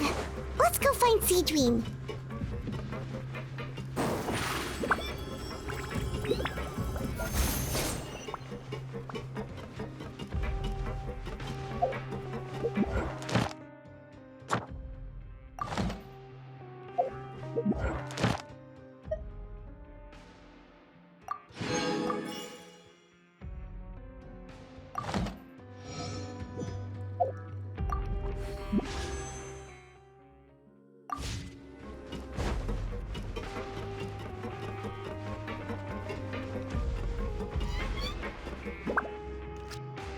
Whoa! How is the infirmary even busier than yesterday? Good morning, Traveler and Paimon. I have a few people here for a checkup, so you might need to wait for a while. No problem. Anything we can do to help? There's a bit of a complicated situation here. I'm still getting to the bottom of it myself. You have to believe me. I'm telling the truth. You're in a medical facility. Keep it down. Please, listen to me. I'm not Gascon. I'm Uy. You're a horrible liar, you know that? We get all your mugshots with the arrest warrants. It's clear as day that you're Gascon. You mean because of the way I look? I don't know what happened. I just woke up like this. Then you guys dragged me in here for an interrogation. I brought you here to figure out what's going on. If you truly are the victim of an injustice, yelling isn't going to achieve anything. At most, it'll delay your vindication. All right. I get it. This is nuts. Yesterday's interrogations went fine, and now this. Morning, Your Grace. What's going on? Remember the case I mentioned yesterday? The one brought to me by the Marachose Phantom? Well, we've been questioning the inmates involved this morning. Every single one of them is claiming mistaken identity. Huh. That's even weirder than than what that guy was saying yesterday. The thing is, none of them have been able to provide any evidence whatsoever to support their claims. Questioning them further got us nowhere, so for now, we've brought them to the infirmary. And we thought yesterday was as busy as it got for Siegeween. We've compiled their statements. Have a look. Perhaps there's something we missed.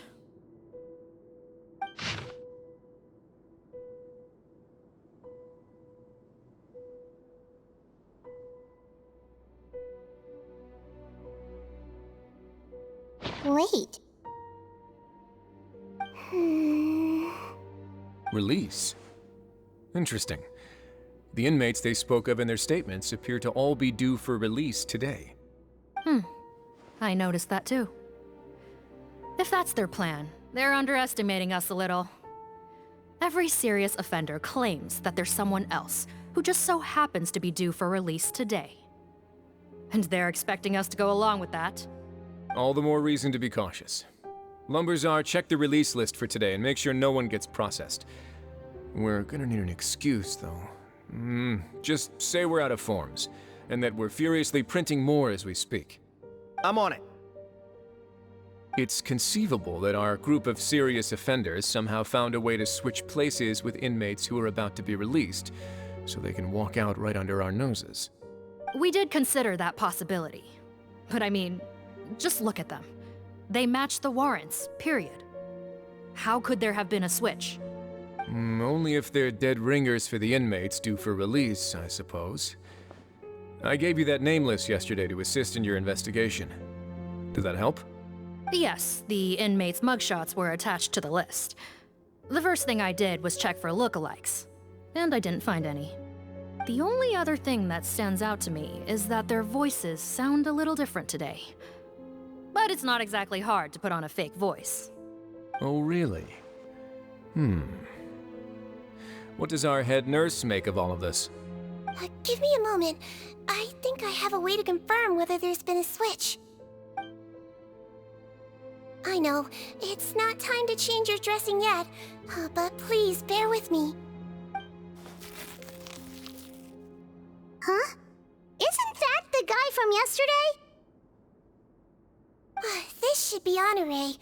He has very severe facial ulcers, which require an operation in the hospital at the Court of Fontaine.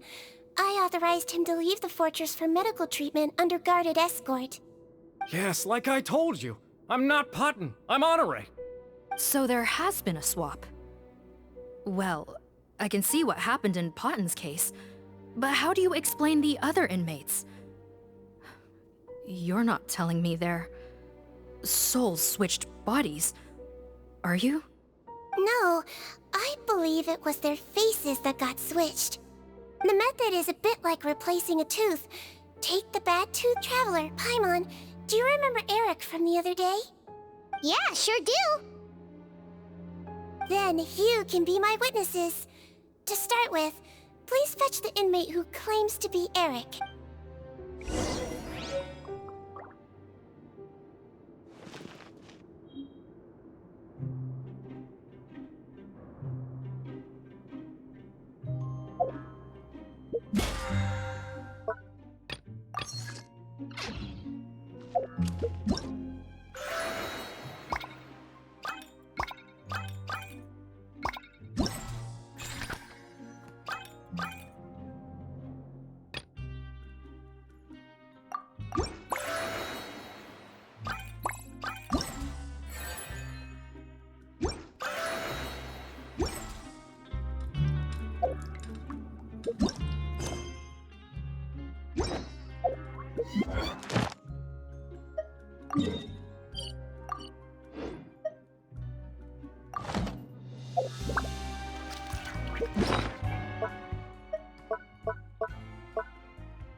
Yes, head nurse, it's me.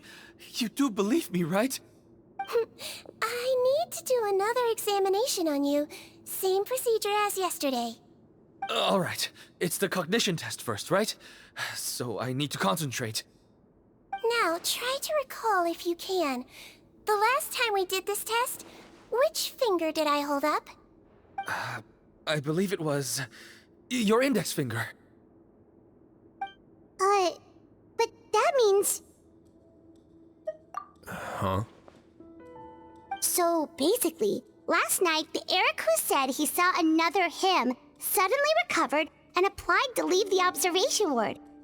Seadwing did another test before letting him leave, but that time, she held up her pinky finger. Huh? I don't know about any tests last night. There was nothing to do in the observation ward, so I went straight to bed. Then I somehow woke up in a high-security cell. Well, in that case, there is a reasonable explanation for the strange events of the past 2 days. So, what exactly happened?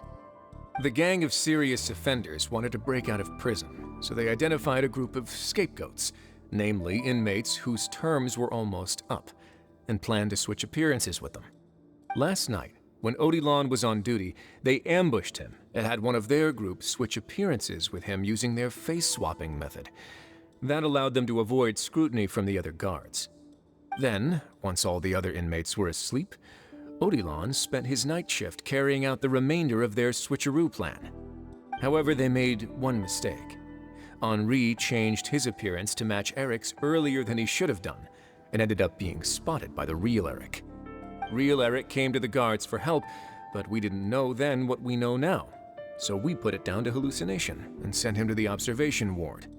However, since one of the gang members was posing as a guard, they simply changed real Eric's appearance and had their Eric take his place, muddying the waters even further.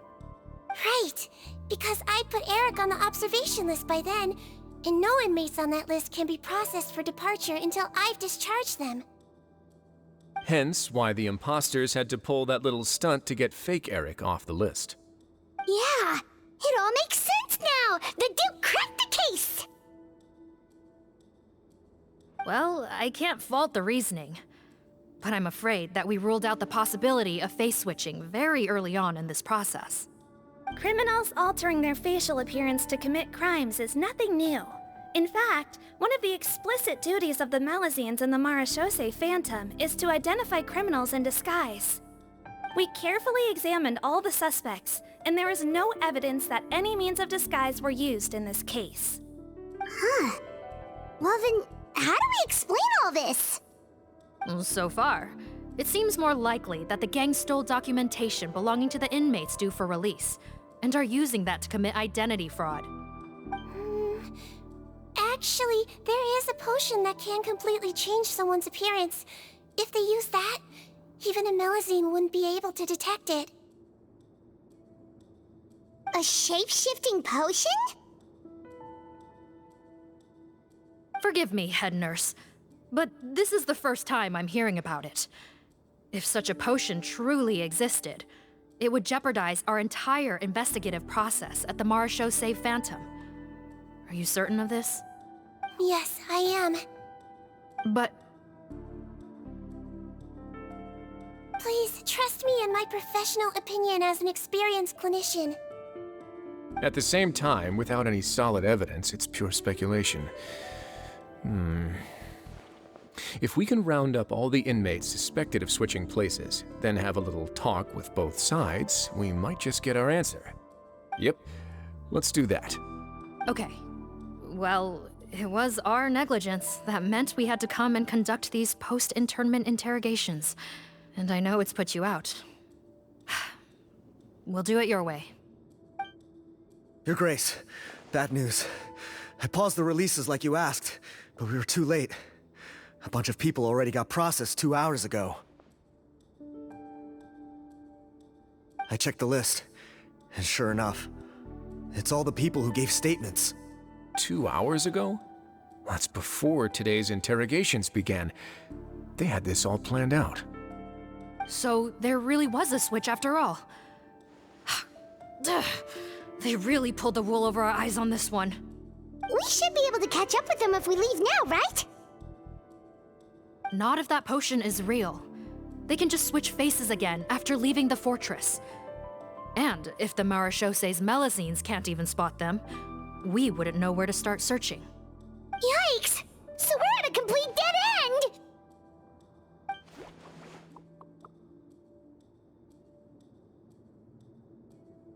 Well, technically there is one more lead we could follow up on. We were only able to arrest this gang thanks to the help of a researcher from the Fontaine Research Institute. I believe his name is Rawat. Oh? Rawat? Isn't that the handsome guy we met at that skincare promotion? Handsome? Maybe from a human point of view. I just remember that he specialized in potions. One of the crimes this gang is charged with is the manufacture and sale of illicit drugs. According to Mr. Rawat, they appear to have stolen technology he developed through his research and used it in their operation. At first, he thought it was a typical case of intellectual property infringement, and he tried to negotiate with them. But once he discovered their criminal operation, he reported them to the authorities. Thanks to his report, we were able to swoop in and arrest them all in one go. What a hero! Bet that took courage on his part. No doubt. This is worth following up on. As the one who snitched on them, it's highly likely that Rawat will be targeted by the escapees. That aside, since he's negotiated with them in person before, there's a chance he'll have some additional information for us. Understood, Your Grace. My team and I will head to the Fontaine Research Institute right away. In the meantime, please keep an eye on the face switch victims for us. Of course. Miss Morgan, I'd like to come along and help you catch these criminals. Huh? Why's that? Well, I'm the one who discharged the fake Eric last night, so I feel partly responsible. Don't say that, head nurse. Your focus was on the inmate's health, and rightly so. We can't ask you to help with arresting criminals. That's our duty.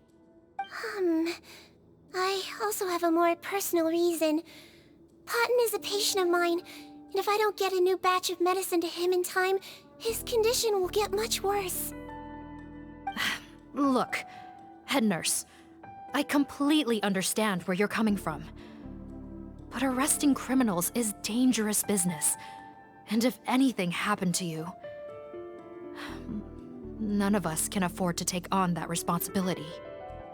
Don't worry, I can defend myself just fine. You say that, but still. If I may, Miss Morgan, Sigewinne is the one who raised the potion hypothesis, and I'm sure she has far more expertise on the topic than your team. My suggestion would be to bring her with you. And if you really are worried for her safety, then...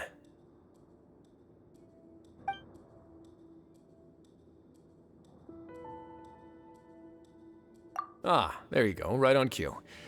Knew I could count on you.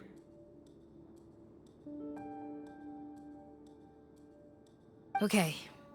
Well, since this plan has the Duke's blessing, far be it from me to refuse. We should head off immediately. Time is of the essence.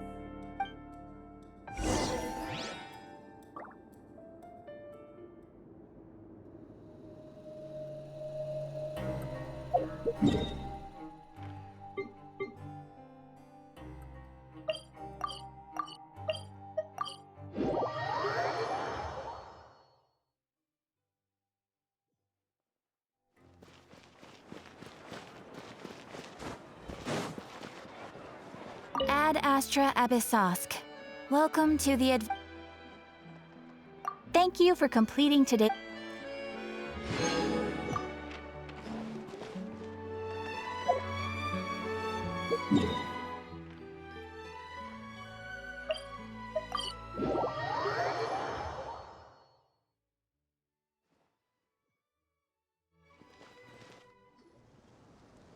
Greetings. Sorry to impose, but I'm afraid we're here on urgent business. and we're gonna need you to cooperate. The Marsh is a phantom. Let me guess, you're investigating some more legal research? Not this time, no. We're looking for a researcher.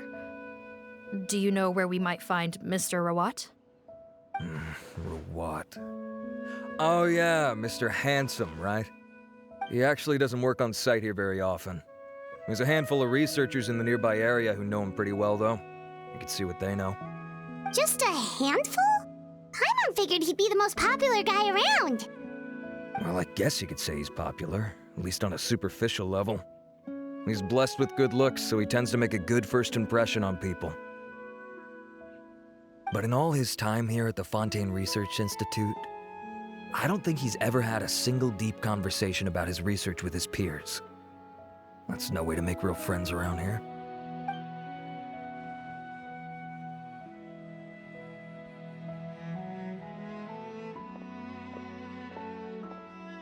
That's so weird. He definitely didn't come across like a recluse at that product promotion. Oh, I don't find that weird at all.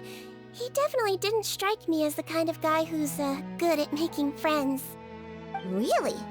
Paimon couldn't tell. Must be a Melusine perception thing. Okay, we should talk with his acquaintances. But we also need to check the Research Institute for any clues. Let's split up. It'll save us some time. Sure thing. We'll go ask around among the other researchers with Seedweed. Paimon's suddenly kinda curious to know what everyone really thinks of him.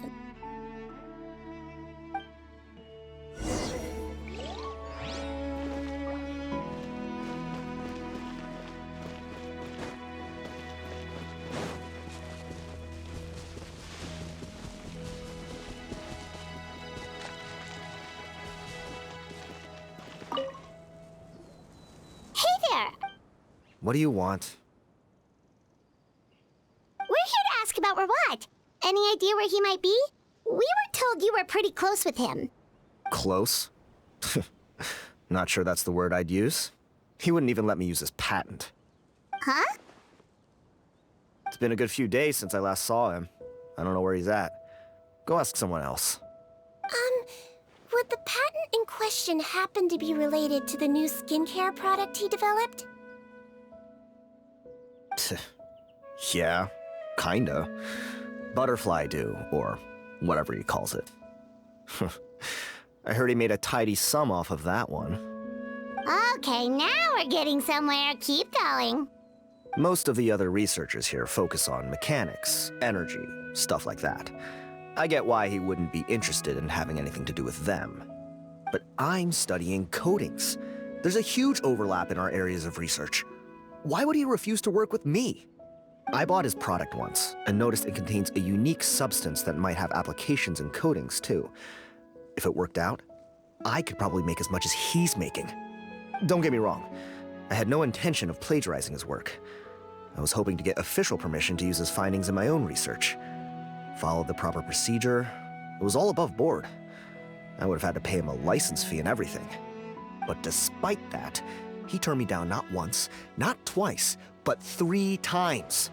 It's like he's vehemently opposed to the idea of anyone else making the kind of money he does.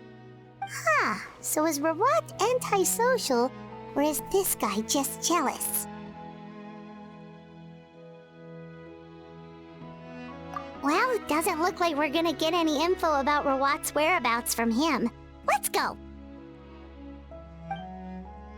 Wait, 1 second. Mr. Antibes, next time you go shopping, you should buy some Buell fruits. Peel the skin, steep in water, then drink. It'll help calm your mood. Huh? Yeah. Thanks.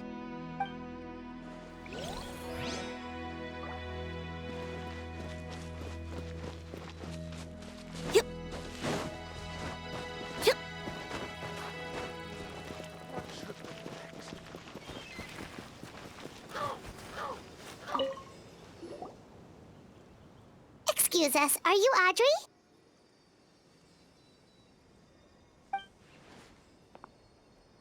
That's me. What is it? Are you close friends with Rawat? We're trying to find out where he is. Close friends? You mean because I told him I had feelings for him once? I doubt I'm the first or last at the Institute to make that mistake. Why would you single me out as a close friend? I should have known, really. Men like him, they just enjoy being surrounded by fawning women. They're not interested in a serious relationship. Okay. We were just kind of wondering if you might know where we can find him. Why would I know where he's at? I barely know him, and he probably doesn't even remember me. Ugh, this is getting annoying. Shall we go ask someone else?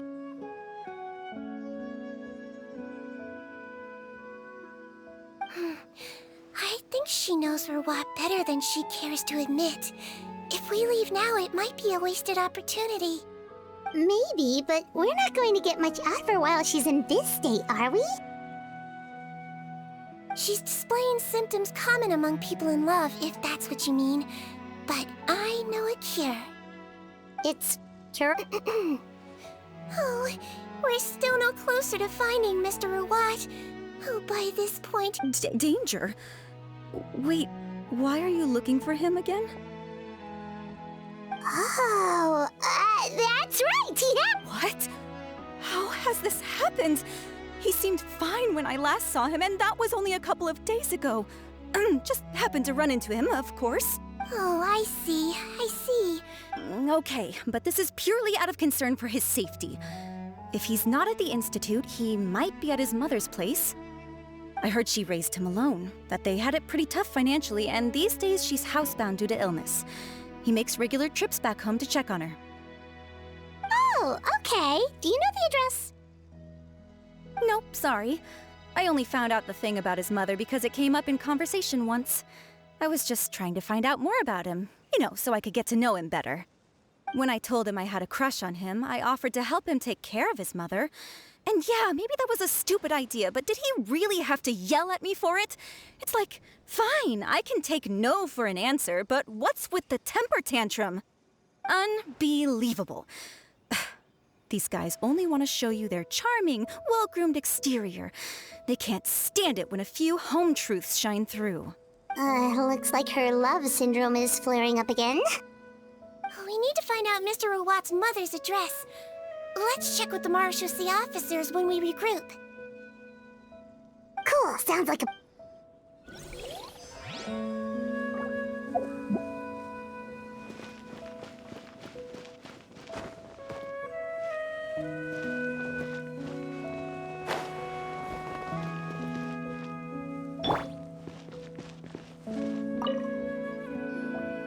Sorry to bother you, sir, but are you Bertram? Who's asking? Just some concerned citizens helping out the Marechaussee Phantom with an investigation. We'd like to ask you about Rawat's whereabouts, if that's okay. We're told the two of you are pretty close. Not anymore, we're not. Turns out we don't see eye to eye. Oh yeah? What happened? The thing about us researchers is, most of us do what we do for some sort of higher purpose. But not Rawat. All he cared about was how to commercialize his findings. He won't even let you work with him unless you sign a confidentiality agreement first. Also, he has better control over who gets which intellectual property rights. How are you supposed to get any meaningful research done working with a guy like that? Now that I've got my own technical solution for my compressor, I don't need to work with him anymore. So that's what Rawat is really like. We'd still like to know where to find him. Is that something you can help us with? Wait, Yeah, I know you. You're the head nurse at the Fortress of Meripede. Alright, then I'm happy to help you if I can. I respect the work you do. Medicine serves the highest purpose of all the sciences. Wow, turns out Citrin's got some real clout. Thing is, I have no real way of knowing where he might be. I stopped working with him 2 months ago, and I've barely seen him since.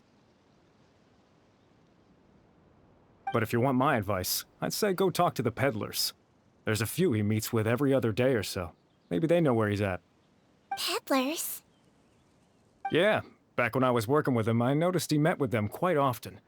Wouldn't surprise me if they were involved in some shady business together, because it seemed like they went out of their way to avoid discussing anything in my presence. The little I overheard was about manufacturing and selling pharmaceutical drugs. Like I said, he's all about the money. Drugs? Doesn't he work with skincare products? Do those count as drugs? Who knows? I never cared to find out. He's the morgue robber, not me. Thank you. You've given us plenty to work with. Welcome.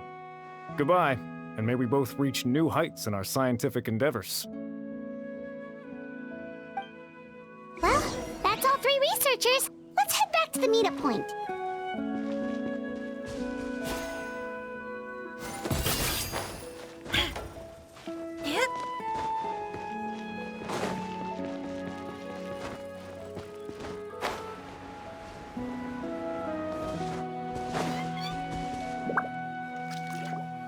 You know, Paimon started out thinking Rawat was a handsome researcher with a friendly and cheerful personality.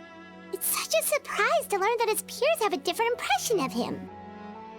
So, what's your view of him now, Paimon? A handsome researcher whose difficult upbringing turned him into a profit chaser with a chip on his shoulder?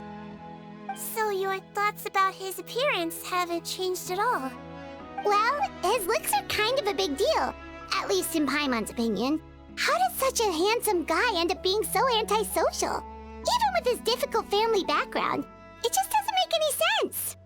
You can't judge a person solely based on their appearance. Head nurse. Traveler. I assume you've spoken with the researchers. What did you find out? Bertram mentioned Rawat's involvement with some pharmaceutical merchants. Do you know if he's registered any pharmaceutical brands? Since he was a whistleblower on such a huge case, I ran a background check on him. I don't remember there being any brands under his name. How strange. If he was so focused on commercializing his research and averse to sharing his technology with others, why wouldn't he have registered his own brands? Maybe he and his business partners needed to avoid public scrutiny? You think he may have colluded with the gang? Well, the crime was manufacture and sale of drugs, and that would certainly be in his wheelhouse. We can't rule it out.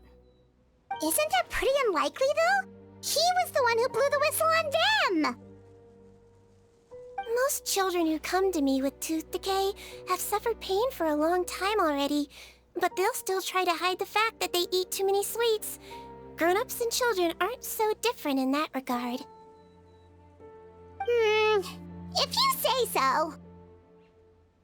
I saw him when he came to make his report, and I certainly didn't get the feeling that he was the type to collude with criminals. Perhaps it's more likely that they were coercing him. You mentioned that he comes from a poor family. So, it's possible that the criminals approached him asking for academic support, luring him in with the promise of riches. By the time he discovered who they really were, he was in too deep. They had leverage on him, so he was forced to keep working for them. I've seen it happen many times before. That does make a lot of sense. It would definitely explain why he was so unwilling to cooperate with his fellow researchers. No wonder he's so unsociable. He must be on edge all the time with a gang of crooks breathing down his neck. In that case, the situation could be worse than we thought. If Rawat was working with the escaped inmates, they're sure to know more about his whereabouts than us. Oh, there's a good chance they'll get to him before we do. Based on the information we've gathered so far, he was last seen 2 days ago. If no one's seen him since, maybe we're too late. 2 days ago? So he went missing right after that product promotion. That was the same day he reported the criminals, too. Not a good sign. Don't worry, everyone. I believe we still have a chance. Since he disappeared right after blowing the whistle, it's likely that he's gone into hiding. Yeah, he must have been worried that they'd come for him. All the more reason to find him as soon as possible. The only lead we have at the moment is his mother's house, which you mentioned earlier. Seath, think you can find the place? Yep. When you register a brand, the Court of Fontaine requires you to provide a legal address. The one Rawat wrote down was in the outskirts of the city. That should be the place. Okay, then there's no time to lose. Let's move.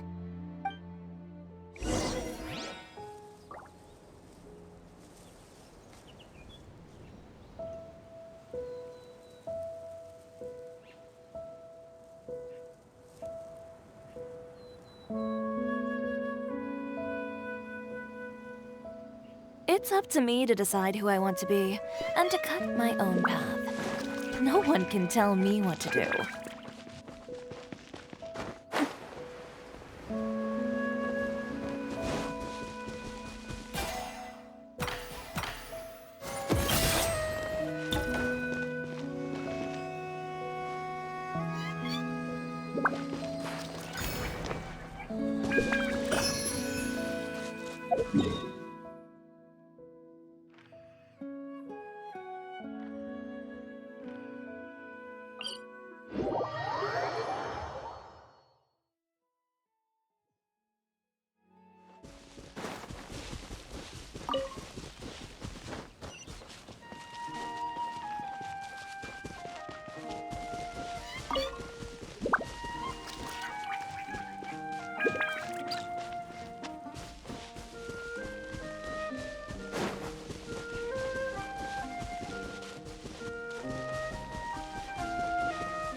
Right.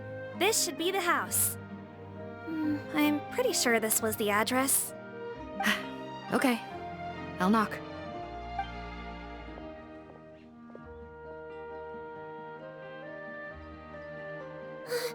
Sounds like whoever's inside has restricted mobility. Oh, it seems serious. What's the fastest way to get this door open? Break the door down? No, I'll handle it. Let the expert deal with it. There'll be a mountain of paperwork if we damage a citizen's property.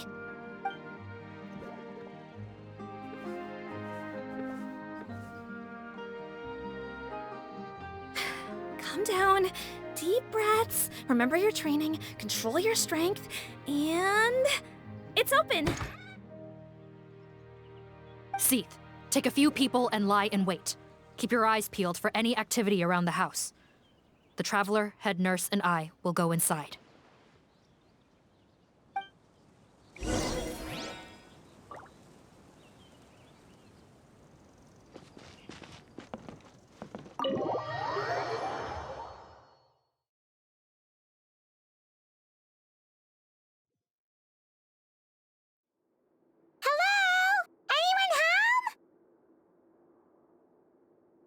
Oh, there.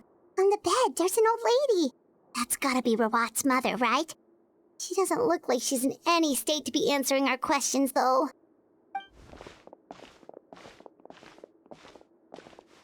We could try, but she is very ill. We mustn't force it. Well, doesn't look like Rawat's here. She's the only one we can talk to. Yep. Allow me. Hello, ma'am. Might I ask if you're Rawat's mother? We are trying to locate him.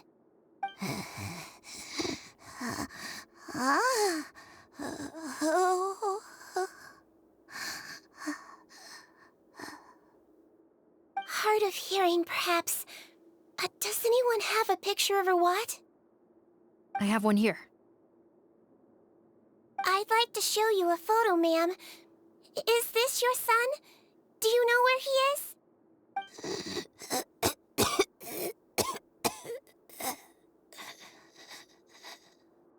Looks like this isn't gonna work after all.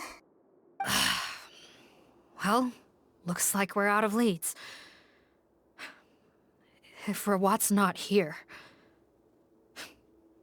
things are looking very bad for him.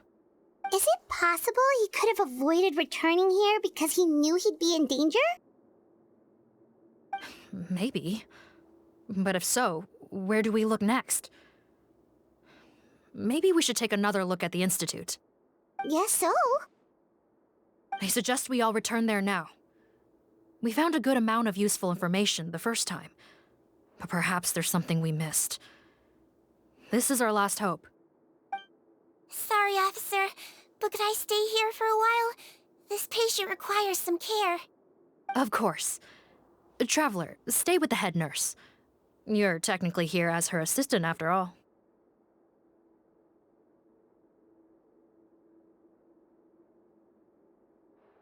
Also, I'd like some Marechaussee members to stay as well, and keep an eye on the area. Why's that? If Rawat knows how serious his mother's condition is, he will return. Got it. Okay. I'll tell the squad members in hiding to stay put and keep a lookout. Thanks for helping me out yet again, Traveler and Paimon. No problem. But when you say her condition is serious, do you mean... Yes. She's barely clinging on to life. Oh. Let me take care of a few things first. Could you pass me the towel over there? Yeah, of course.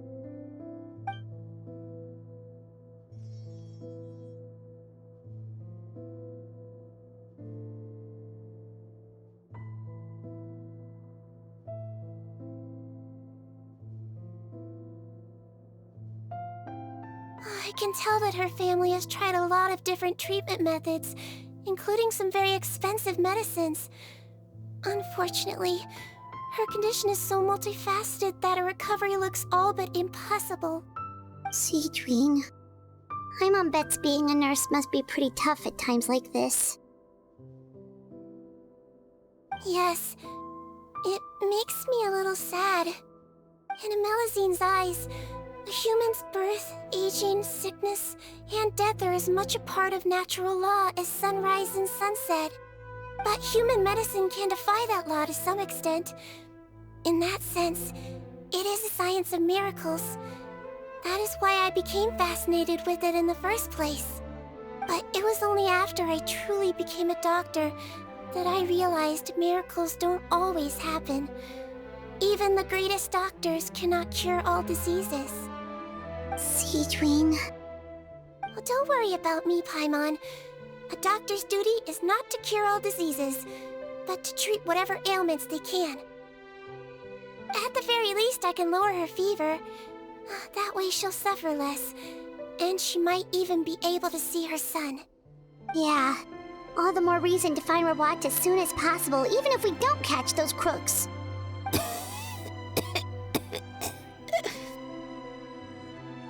Oh, her fever is getting worse. Could I... Sure, we're on the...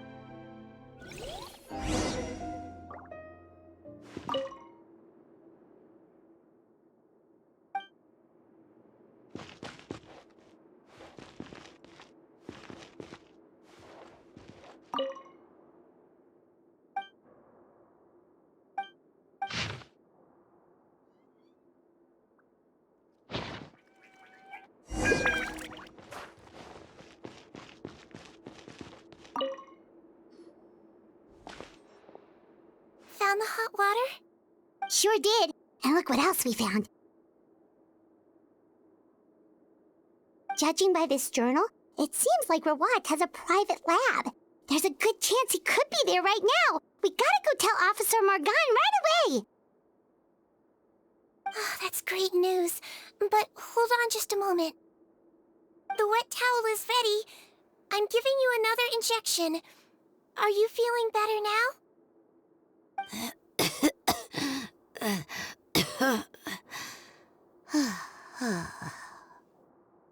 It's all right. We'll go bring him back. Please hang in there. Thank you.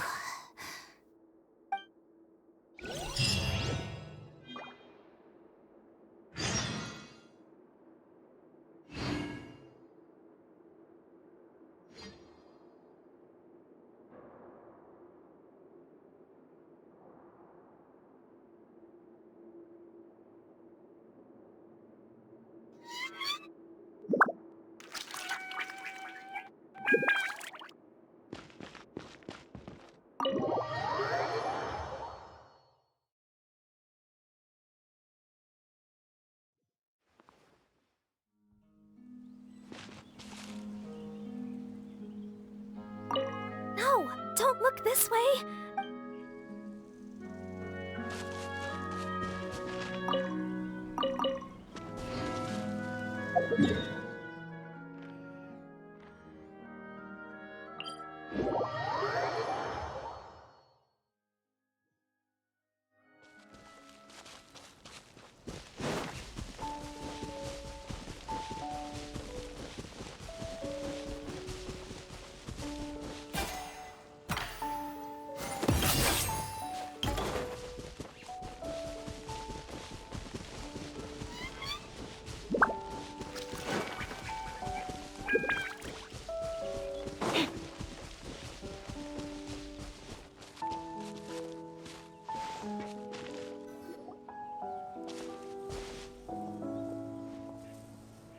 It's Officer Morgan! They're already here!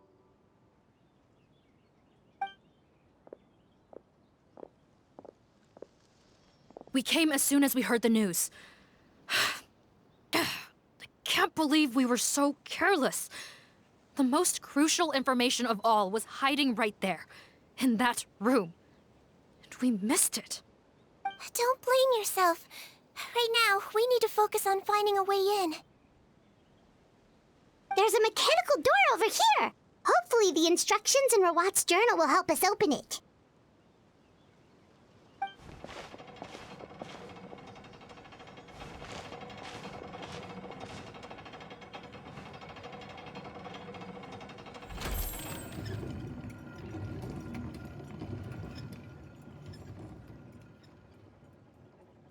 It's open. Let's go in.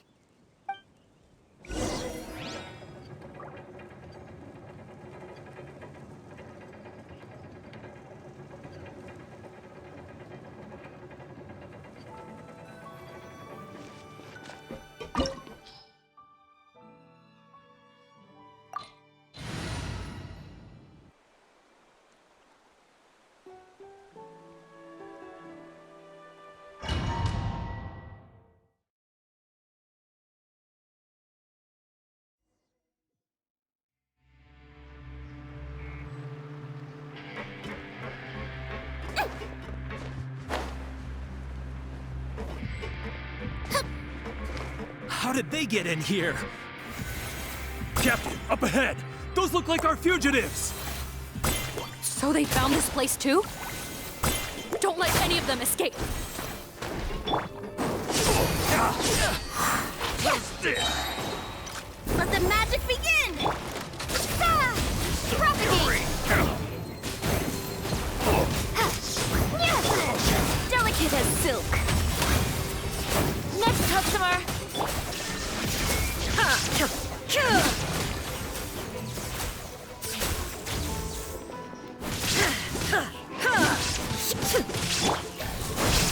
Over here!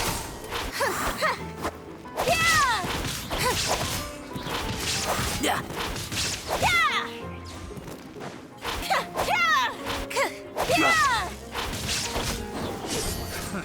Another test subject.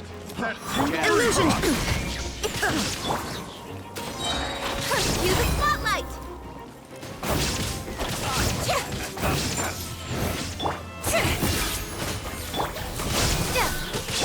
Inazuma shines eternal!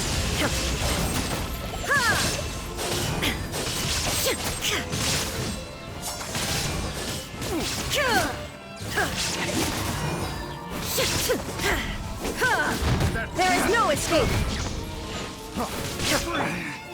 Should.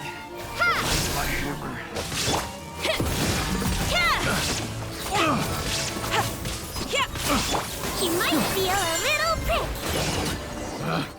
Picked the wrong test subject.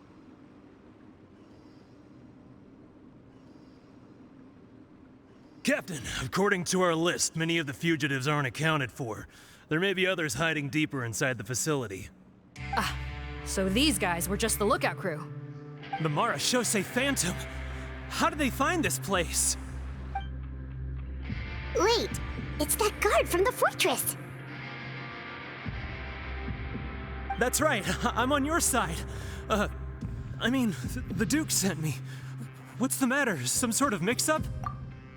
Mr. Odilon, Didn't I tell you a few days ago that you need to stop all field work until— Well, you know. Officer Morgan, this man is an imposter. The real Mr. Odilon has no recent health issues. What? But I... Looks like the head nurse was right about the face-swapping method. Arrest them all! DuPont, stay here and keep guard. And watch the exit. If we're not back soon, call for reinforcements. Got it.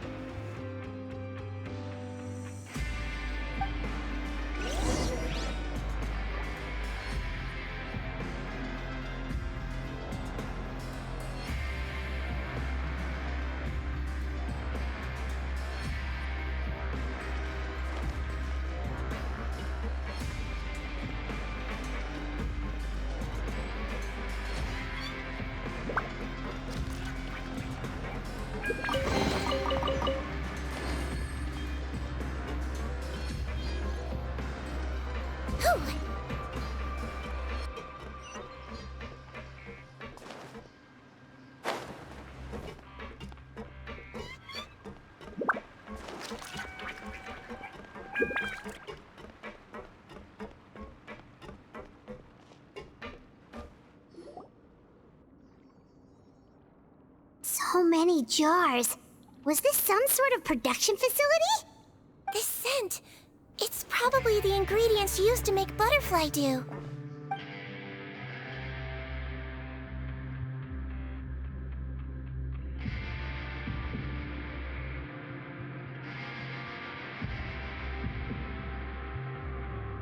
How come they're all empty?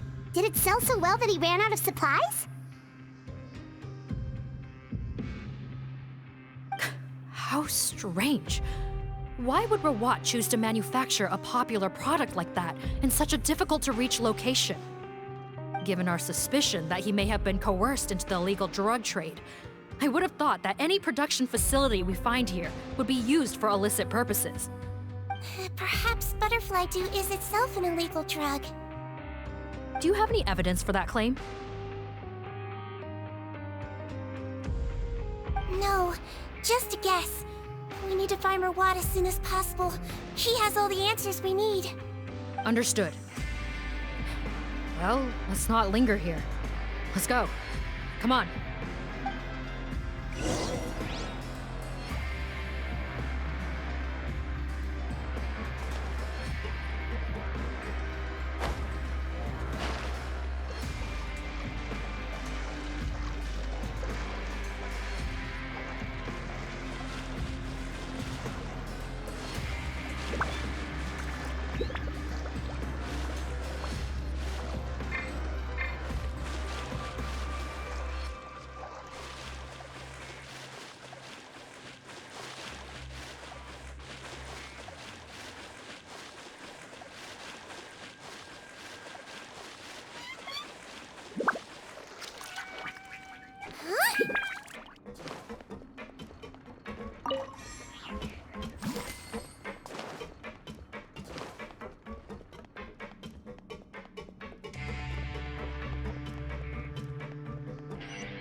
Doesn't look like we're gonna get this door open. Let's find another way around.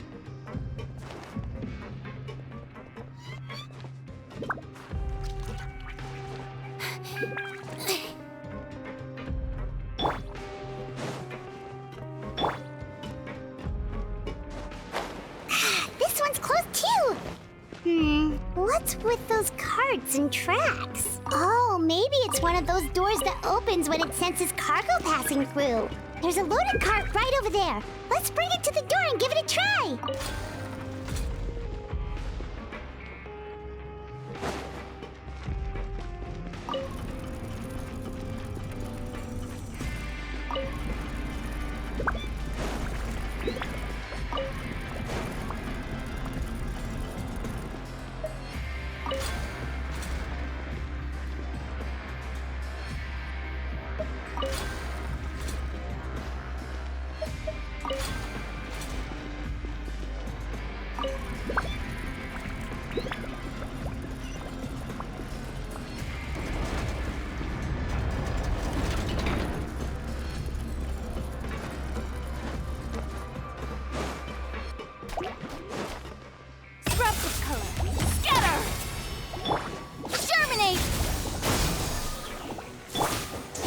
Burn to oblivion! Illusion shattered!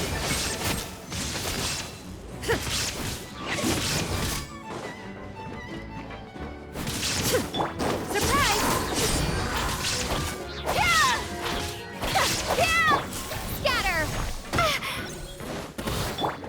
Be amazed! Shine down!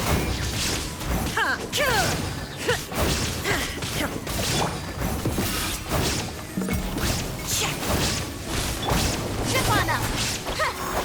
Propagate! Illusion shattered! I am the cutting edge of fashion!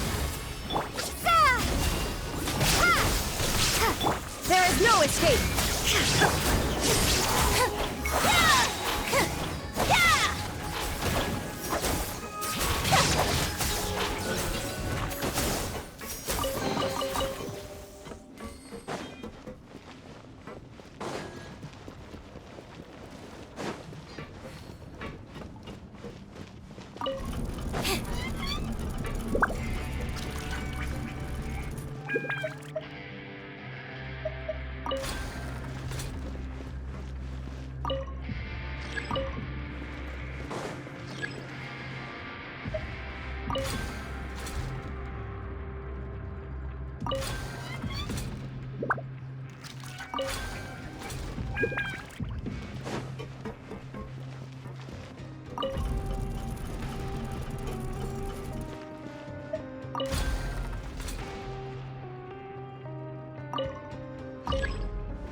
This room's much smaller than the others. Judging by the implements on the table, this looks like a potion-making lab. Head nurse! Over here.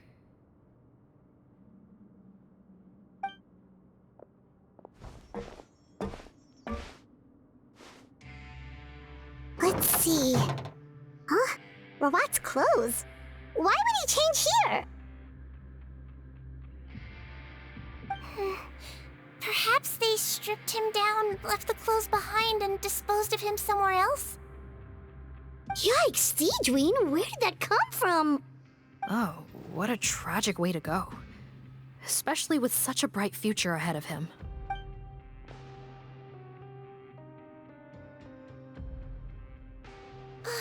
There's a path leading further on, Officer Morgan. Let's keep up the pace.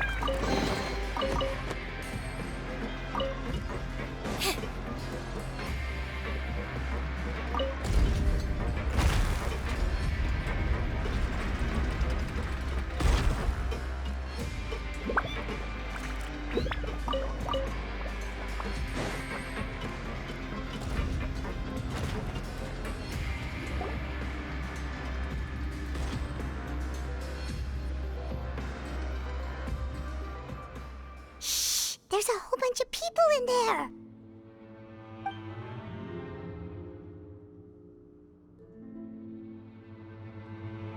Are you serious? You're telling us that within a day, our faces are going to rot like yours? Fontanian physiology changed dramatically after that great flood, and it's not as compatible with this face-changing solution as before. The side effects are as you can see. Why didn't you say anything before we all used it? Look, my plan got you all out of prison, didn't it? You'd have much bigger problems to worry about right now if the Marshal Say Phantom found out about your other crimes. Consider an ugly mug getting off lightly. Ugh. You're just lucky we didn't leave you in there after you disappeared on us with no warning. We only let it slide because we're former partners. And now you have the gall to pull a stunt like this? Partners? Make no mistake, each of us is only looking out for himself. If you place too much trust in others, well, I'm afraid that's your problem. You hid things from me too. Remember how you each had a spare potion? You kept quiet about it until we planned the prison break? Oh, and you didn't have a secret spare? Then do you want to explain how you melted your face off before all this? Guys, that's enough. Calm down. It is what it is. Arguing won't change anything. What's the plan, Parton? I'm assuming you brought us here for a reason? There is no plan. We followed him here on the promise of more juice, but it turns out there ain't a drop here. Besides, what does it matter now anyway? He already said, even if we did get our hands on more of that stuff, switching faces again solves nothing. They're still gonna melt off eventually. I said enough arguing! Parton, tell us the plan. The most practical solution is to continue using the potion. Keep switching to a new face before the ulcers can start forming. Are you kidding me? This stuff was hard enough to get a hold of even when we had a supply. Now you're asking us to use it like skin lotion, after the flood all but wiped the supply out? Well, there is another option. But you'll have to make a deal with me first. Okay, now we're talking. What's the deal? I have a document I took from that researcher that details how to make a replacement. Just give me one bottle of the undiluted fluid, and I'll get to work. What's the problem? I thought you always kept reserves. Or do you really just have one spare bottle each? What do you think? That we were shipping them into the fortress of Meripede by the basket load? Well then, say hello to never showing your marred faces in public again. Ugh, I've heard enough! Get him! Let's see if that document even exists! Freeze! Marshal Say Phantom! What? Who let them in? Officer Morgan, before anything else, please find out Rawat's status. Rawat? I don't see him. Hand over the hostage now, if you want any chance of avoiding an extension to your sentences. Spare us your condescending attempts to coax us back to our cells. You think we're looking to negotiate? Rawat is dead. Parton? Arrest them all! Don't let anyone get away!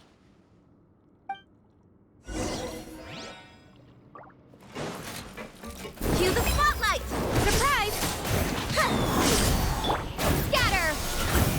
Let's go, Tomato! Inazuma shines eternal!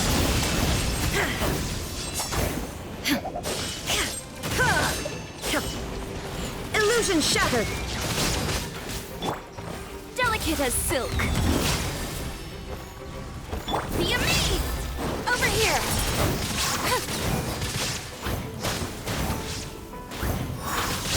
Spring forth! There is no escape! I swear, it's for medical research! Pick the wrong test subject. Cue the spotlight! Zip on up! Now you shall perish!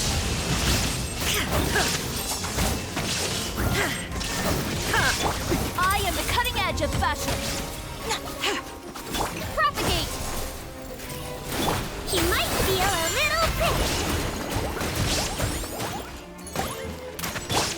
Scatter! Surprise! Let the magic begin! Over here!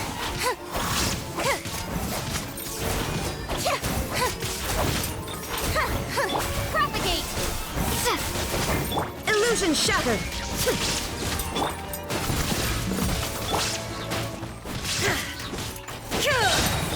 Inazuma shines eternal! Ha!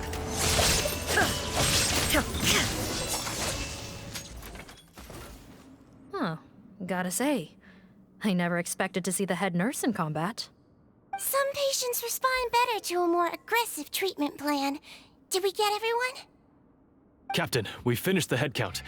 Potten's missing. Over there! The door's closing!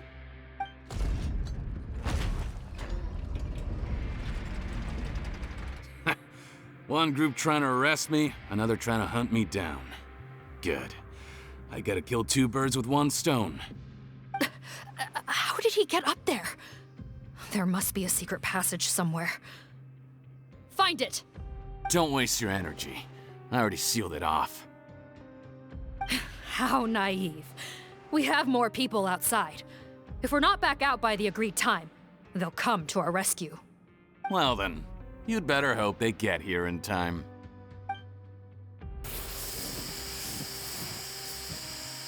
There's some kind of gas leaking from the pipes. This is our distribution center, where we store the product derived from our source solution. We had to use special fire prevention methods to prevent contamination. The pipe network here was designed to emit a gas for firefighting. One little modification later, and it makes an efficient death trap. Why would you do this? Your partners are here too. Oh, please. If they can't supply what I need, they're of no further use to me. Besides, I can't have them exposing my potential whereabouts. He's a maniac! Come on, we gotta find a way to open that door! Go ahead, struggle in vain. Once the last of you... Are you sure you're ready to leave, Potten? You haven't changed your dressing today. You can't cure my face, just give up. And what if I could? Nice try. You're just trying to stall me. Don't you worry about me. I'll find a way to cure my face once I get out of here. Oh, I doubt it. After all, Fontanians can no longer dissolve in primordial seawater. What the... How did you... The key component of the face-changing potion is the fluid left behind by dissolved Fontanians. It might look like ordinary water, but it has some unique elements in it. Before the flood, all Fontanians were oceanids, physiologically speaking. A potion made from that fluid could dissolve and reconstruct the face of a Fontanian in much the same way as hydroidolins change form. Theoretically, it could give someone any appearance they wished. But since the flood, Fontanians have become true humans. They can no longer provide the source material for this potion, nor reap its benefits. Are you saying this potion is made from Fontanians dissolved with primordial seawater? Then their crimes are far worse than I thought. How could you know all of this? No, wait. Of course! Well. So that's why you have a human appearance. It also means that I have a formula you're unaware of.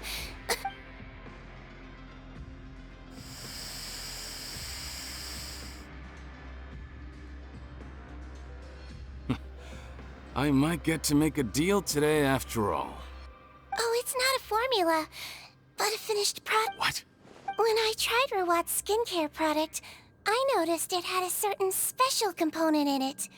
So I had my friends gather some other ingredients for me, and sure enough, a little experimenting later, I'd produced the potion. I'm guessing his skincare lotion contains the fruits of your joint research? Huh. Impressive guesswork. Yeah, we were his supplier for some of the raw ingredients. But it only contains a tiny amount of the active ingredient. The effect is minuscule compared to the undiluted fluid. Well, I found a way to reverse the dilution process, giving the skincare lotion a similar effect to the fluid it is derived from. That's impossible. If I tell you some of the ingredients, I think you can figure it out. First, you need to combine tainted hydrophantasm tissue with transoceanic pearls at a ratio of around 3 to 7. Tainted hydrophantasms and transoceanic pearls. I see. Can't believe I never thought of that. So, can we make a deal? Sounds good to me. There's a delivery pipeline beneath this window. Drop the potion in, and I'll release you all. Nope, not trusting you that easily. You're like those naughty kids who try to hide their illness. Open the sluice gate first, then I'll hand you the potion. Even if you're not bluffing, your potion won't cure my face permanently. You really think you have any leverage here? I'm not closing the valve this time. Clock's ticking. Fine, then I'll just stand here with the potion in my hand. And when I faint from the poison, I'll drop it and it'll be destroyed. No.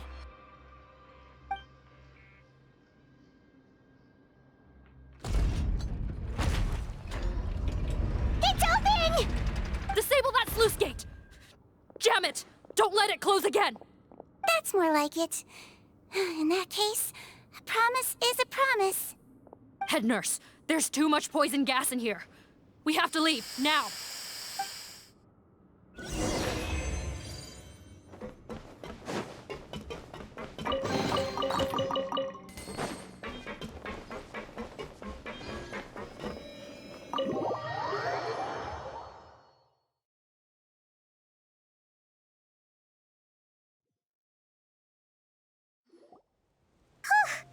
That was too close.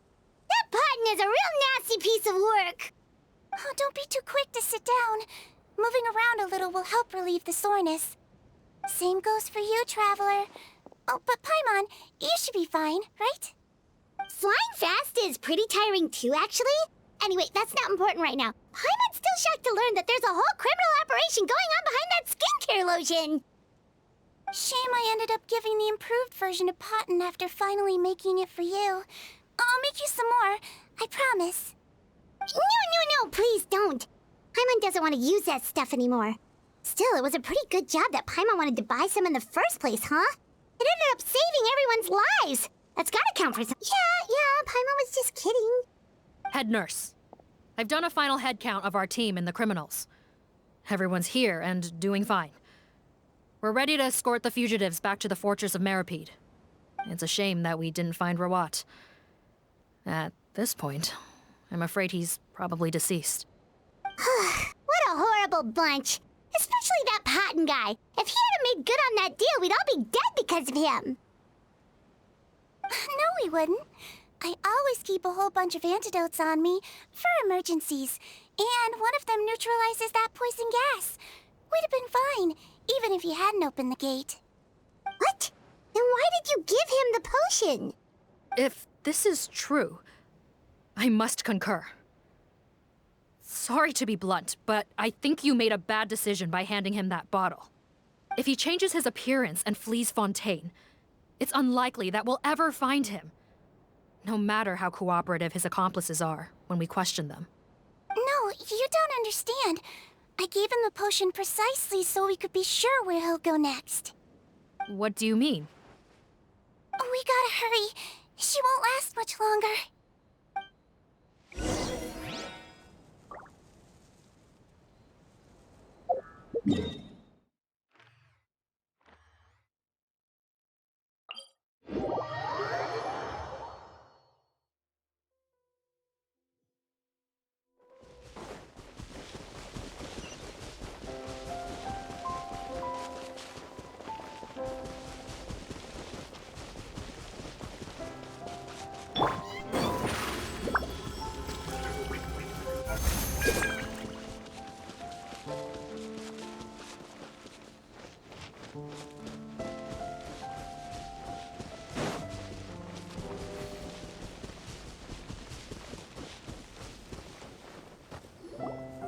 Don't move a muscle.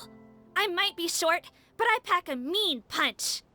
Captain, you're just in time. While I was lying in wait, I spotted this crook snooping around, trying to find a way in. So I detained him. Whoa. His face. Are you... Potton? So this is where you were heading, huh? What? This is how Potton looked before his face was marred. His current appearance matches the mugshot on his arrest warrant. I see. Wait, so what's going on? Wasn't the whole point of the potion to disguise himself and escape Fontaine? Why would he change back to his original face and run right into our trap? Enough of this nonsense. Let me in! You better pipe down. There's an old lady in there who's very sick. No way are we letting a crook like you inside. To heck with it. Listen to me. I'm Rawat. That's my mother in there. He's gotta be lying, right? Rawat was a victim in all this. He was forced into it against his will. How can he and this monster be the same person? Forced against his will? That's the funniest thing I've heard all day. Back when I was being coerced, everyone thought I was colluding of my own free will. And then when I actually became a criminal in my own right, you all suddenly thought I must be under duress. Amazing what a difference a handsome face makes. Save us the speech. Explain yourself. You want an explanation? Fine. I'll tell it how it is.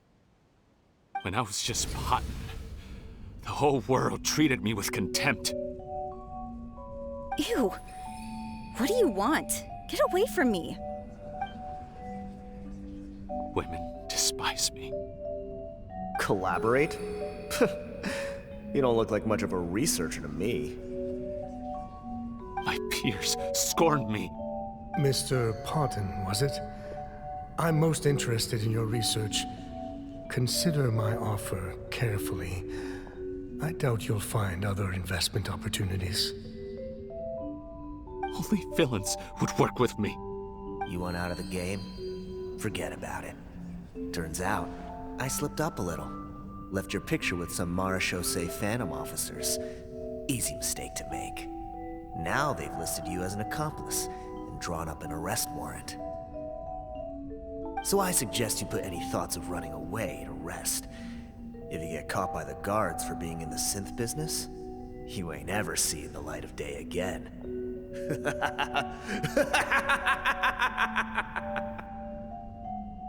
There was no way out for me. Until I could stop being Potton. Mr. Rawat, I have something I'd like to tell you. I became popular with women. This new potion you developed is fascinating. Genius, in fact.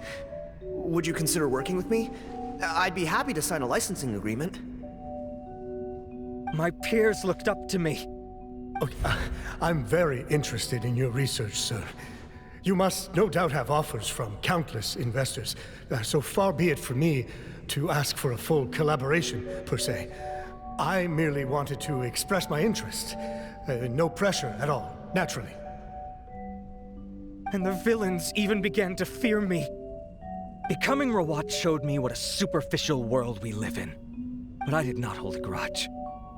After all, this superficiality could be made to work in my favor. Or so I thought.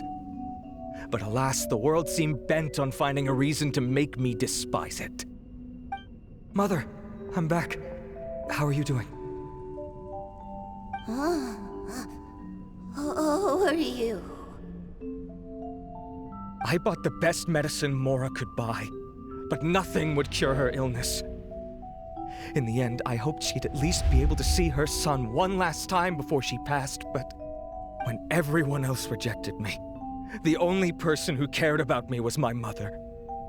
Then, when I became a rising star in the Fontaine Research Institute, I was unrecognizable to her.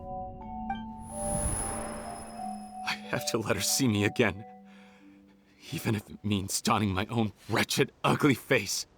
Well, Is that enough explaining for you? Now do you understand? Let me inside already! Have you ever considered if you'll even be able to look your mother in the eyes after what you've done?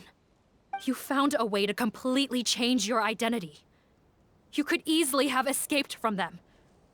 But no, you chose to keep... Why would I want to give up on such a lucrative business? The profits were dozens of times that of the synth business, and it was all above board.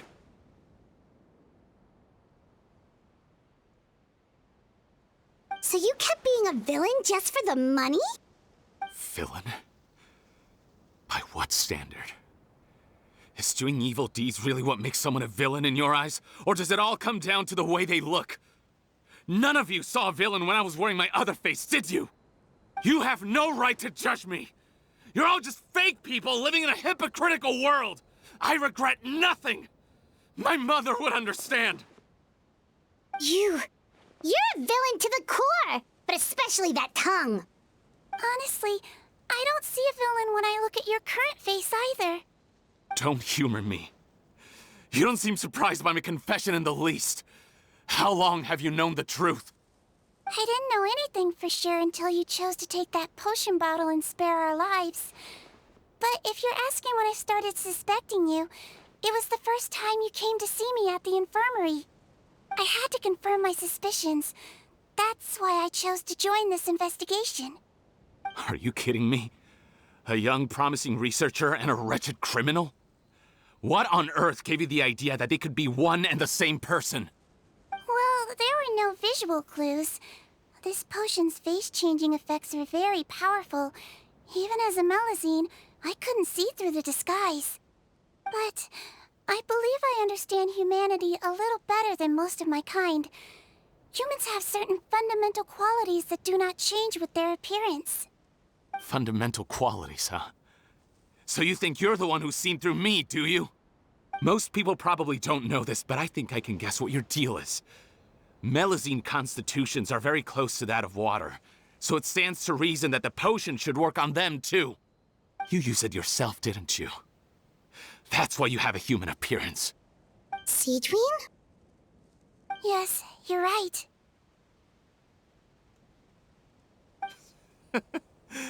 I'll bet it was back in the days when Melazines were discriminated against because of their appearance.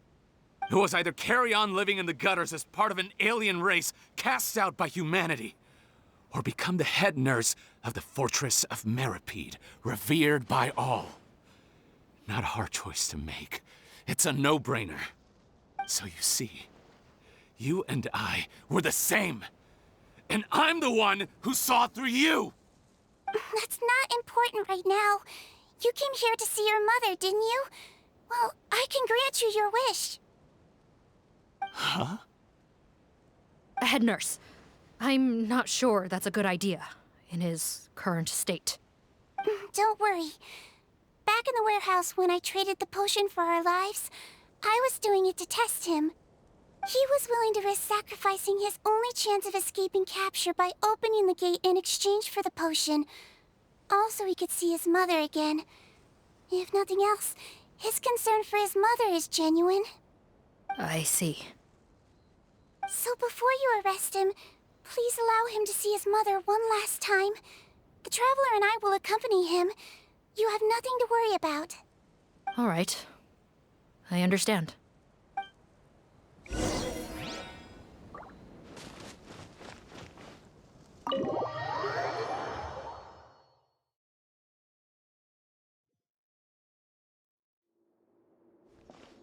Mom? It's me, Potton. Your son. Mom! I'm sorry, but I have some bad news. I examined your... What? Your appearance no longer has any bearing on her ability to recognize you. No, it can't be. Please. I've done so much to get to... No! The temperature of his palm must have changed. I'm sorry. It seems I couldn't bring him back to you after all.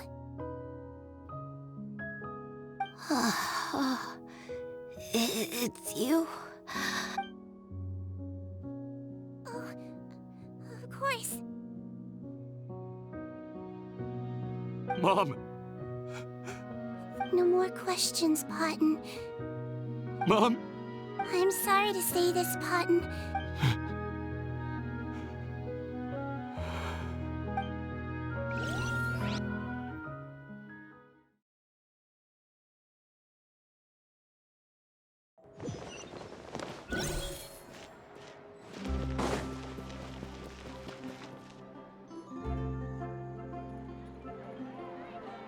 The wait is over, everyone!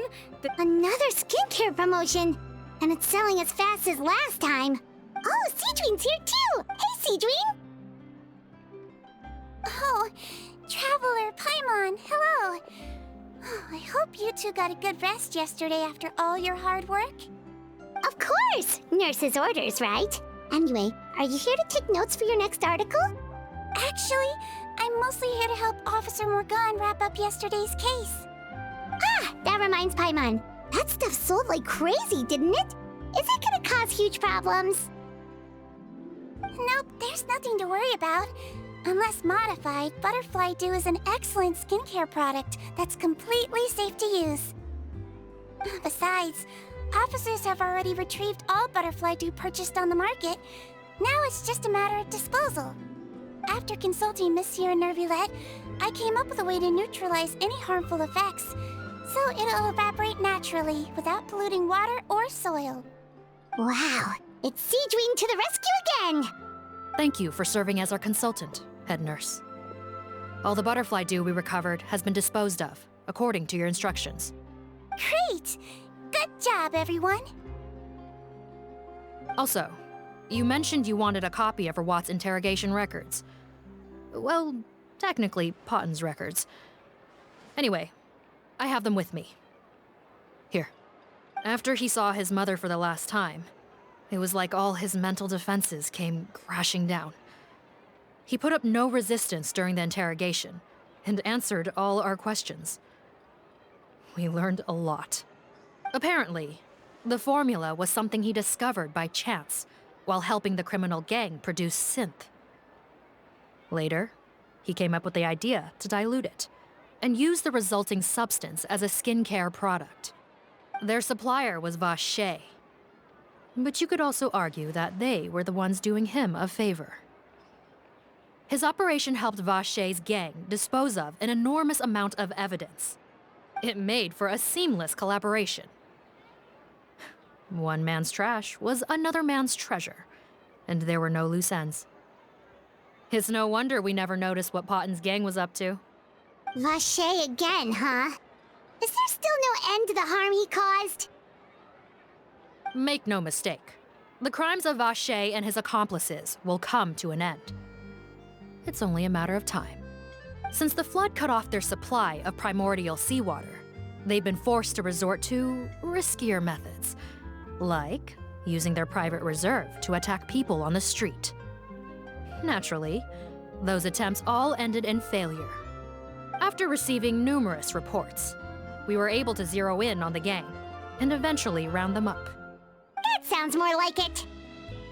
Based on what he told us in his confession, we pretty much had him backed into a corner, even though he made a point of distancing himself from the gang while disguised as Rawat. He tried to throw us off his tail by reporting his accomplices, giving him enough time to transform back into Potton and see his mother one last time. But there was one thing he hadn't anticipated.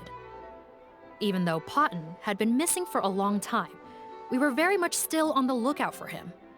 So the moment he appeared in public after changing back to his original appearance, we caught him. So he tried this once before, huh? Guess he really did want his mother to see him again. But in the end... Looking at the interrogation records, it seems like he spent the first sum of money he earned as Rawat on his mother's treatment. Yes, which is why I suspect that his initial motive for using the potion was not personal greed, but a desire to become somebody who had the power to save her. Even so, he went too far. In the end, he got what he deserved. I understand. Thank you for bringing me these records. Why did you want them anyway? Patton was one of my patients, so I need to put together a medical file for him. My teacher always stressed that a person's life experiences are just as important to their file as their medical history. Why are you still treating him like your patient? Isn't he kind of beyond redemption now? That may be true, but a patient is a patient, regardless of the choices that bring them to my care. One last thing, head nurse. Please keep everything you know about this potion a secret. It would be for the best if most of Fontaine knows nothing of its existence. I know my fellow officers and I will be able to sleep easier if that's the case. Of course, not to worry. Thank you for understanding. I'll take my leave then. So, Cedrine, did you really use that potion yourself? Why do you sound so surprised, Paimon? I told you all about it. It was quite a while ago now. You mean that story about the witch and the potion? So it was really, actually, genuinely a true story? Yes, it really, actually, genuinely was. But...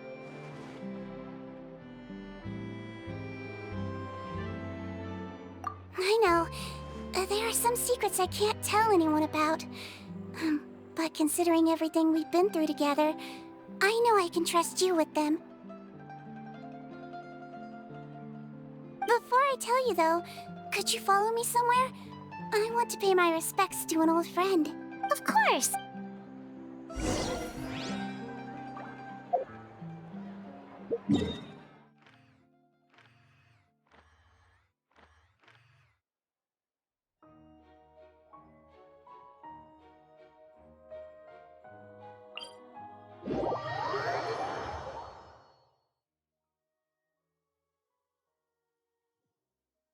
Rainy days are perfect for spacing out.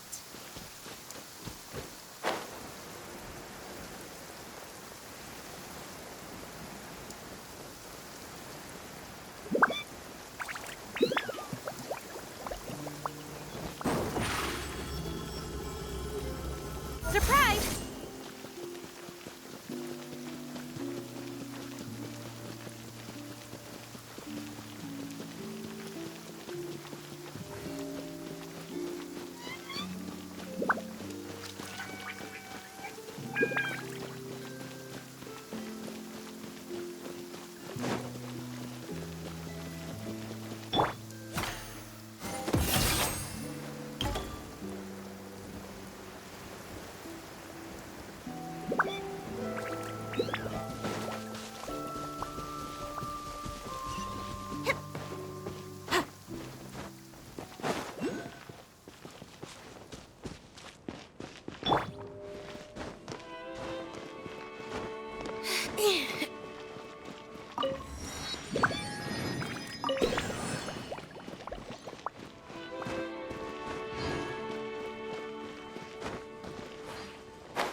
Nervalette and Risley, they're here too!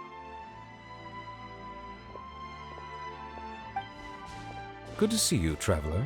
Paimon. I trust all has been going well for you? Big news, everyone. The Udex is out of his office on important business. Is that genuinely something people would consider big news? Why wouldn't they? Important business is a big deal. Ah, yes, you're quite right. When someone you care about requires emotional support, being there for them at the right time and place is of the utmost importance. After reading the Maréchal Phantom's reports, I had a feeling a trip here might be in order. Take note. That, my friends, is how Monsieur Neuvillette shows that he cares.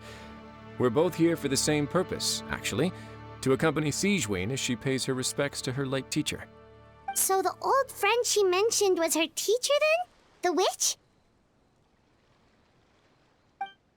Oh, sorry. Paimon didn't mean to be rude. It's only 'cause Sigewinne calls her that all the time, so... I doubt she considers that title to be offensive, Paimon.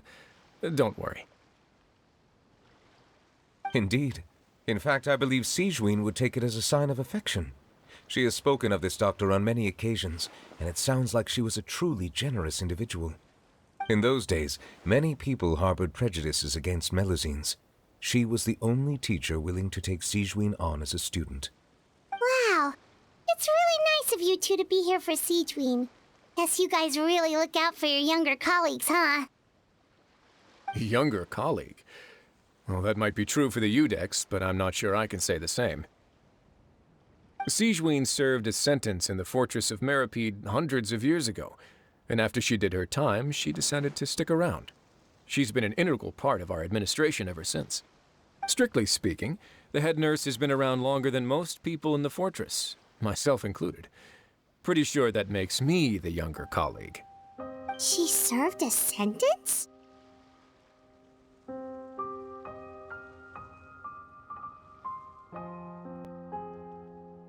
Yes. Long before I became Udex, there was an ancient law in Fontaine that prohibited any attempt to transform another species into a human.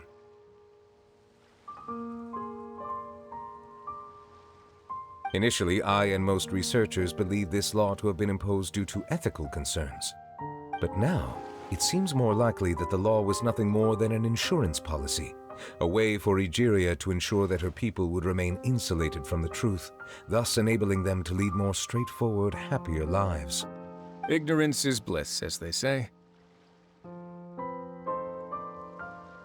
Sigewinne had her reasons for choosing to obtain a human form, but the act was nonetheless in clear violation of the law.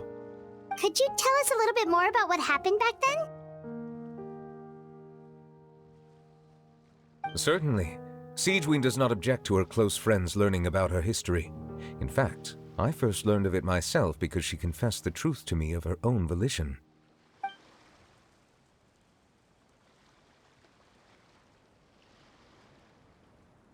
Even with their daughter so ill, they kicked you out? Stubborn as always.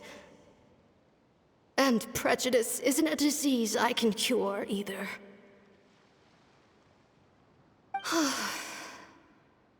Shame that I don't have the energy to get over there. You're laughable, you old witch. You want to save everyone in Fontaine, but you can't even save the patient before you. Master, what are you... I discovered a strange disease, one I suspect that every Fontainian suffers from. But without witnesses or proof, no one will believe me. I had no choice but to experiment on myself to find a cure, but I hit a wall. And as you can see, it took a wretched toll on me. Then I'll find a cure for you, and then you can go cure her. There's no need. I am beyond saving now. There's nothing you can do. But, Master... As I said before, a doctor's duty is to treat whatever ailments they can. I know, but they don't trust me at all.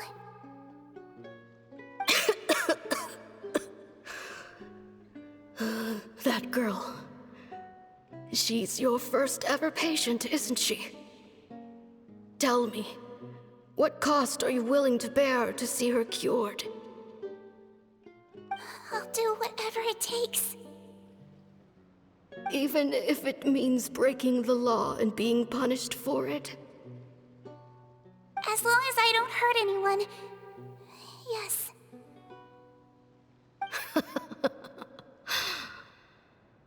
Spoken like a true student of mine. Then I shall make one more final gamble and see my experiment through to its end. Leave me for now and come back in 2 hours. If I am able to work this miracle, then I will have found a way to save all Fontanians, and I shall be able to help you treat that girl. If not, then it means there is one more disease in this world that I cannot treat. In that case, do not come looking for me. I will leave you a parting gift. An accidental discovery happened upon through my study of this strange disease. It has little use, but it will at least help you cure this one patient you can reach.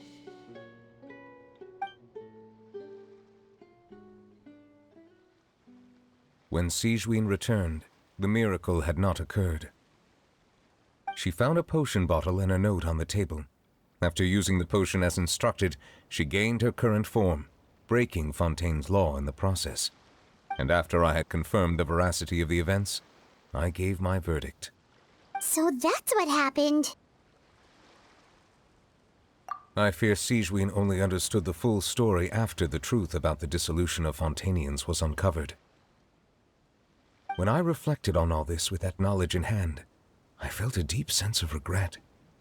As I use the law to uphold justice, there are times when I cannot help but acknowledge its ruthlessness.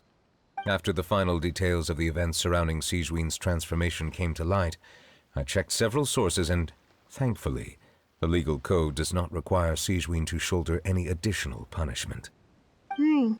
Wonder how she feels about all this. Since she invited you here, I imagine she intends to speak of these matters with you, no?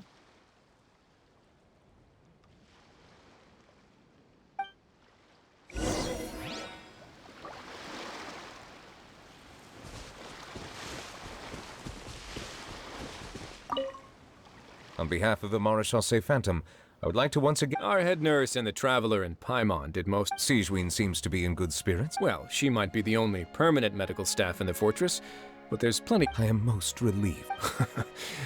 Well, Showing your age a bit there, don't you think? Indeed. Actually, I often forget just how much older I am than you. Well, while we're on the topic— Yes, and, Wow. Apologies, that was merely an attempt. That's impossible, I'm afraid. My...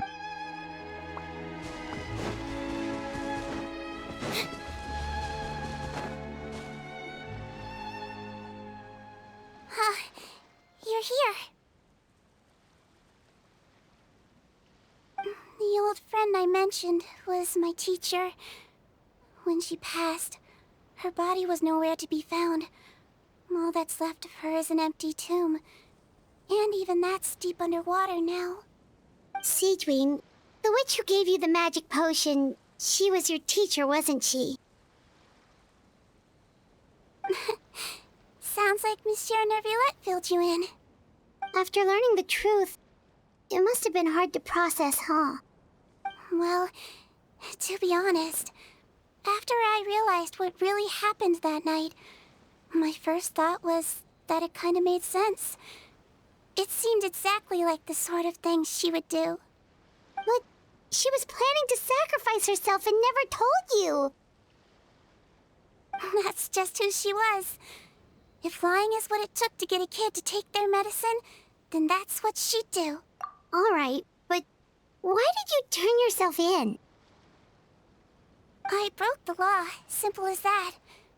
My teacher made her choice, and I made mine. True. It's just the way Potton framed it when he was asking you all those questions, it made Paimon really mad. You're not like him at all, and everything Neuvillette said confirms that. And yet, you were still convicted and thrown in prison. Unfair? I happen to think just the opposite. If I hadn't served... Well, what makes you say that? I knew you'd be curious. Let me tell you a story.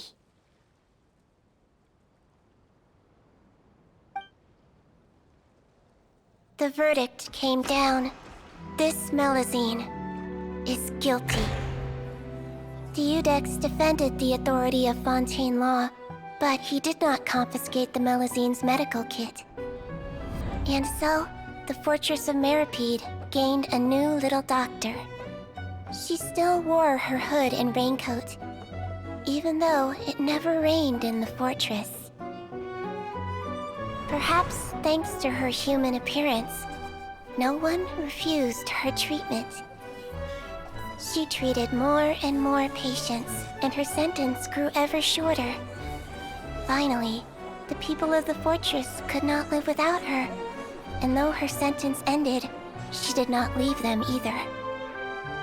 Then one day, she received an invitation from the outside world. The location seemed familiar, and when she arrived, an old lady was waiting for her. She saw right through the Melazine's disguise, but didn't reveal it. Instead, she asked a question. Tell me, why do you think you gained the respect of so many people, despite being a Melazine? Because I look like a human? It's been 50 years, Sijuin, and you haven't aged a day. I think everyone knows you are not human. I finally found you, after all these years. I still remember, you know. It was you who saved me that night. But how? I was no longer a Melazine by then. Does it really matter if you're human or Melazine? I remember the warmth of your palm. It's quite unmistakable. And you know what? It hasn't changed one bit. You don't have to hide anymore, Sijuin. These days, everyone wants to make friends with Melazines. And I think that it's all because of you. I'm sorry I couldn't say this until now, but thank you, Dr. Melazine. Now that's an ending Paimon can get behind. After hearing everything Potton said, I wanted to tell him that it didn't matter who he looked like on the outside. But it was too late. The warmth in his palm had already disappeared. I tried to treat him, but the roots of his problem had nothing to do with his face. I understand. Thanks, you two. I appreciate you being here for me while I talk this through. Oh, it's nothing. Our pleasure. Oh, there's one more reason I invited you here. It's about time I finally give you what I promised. In order to restore the appearances of the face-swapping victims, the Marechaussee Phantom gave me special permission to make a few bottles of that potion. And I made one extra just for you two. We don't need it though. Shouldn't we destroy it? Well, even if you chose to destroy it, I still thought I should give it to you first. You two did so much for me. How could I break my promise? Well, fair enough, but anyway, Paimon's definitely not interested in this stuff anymore.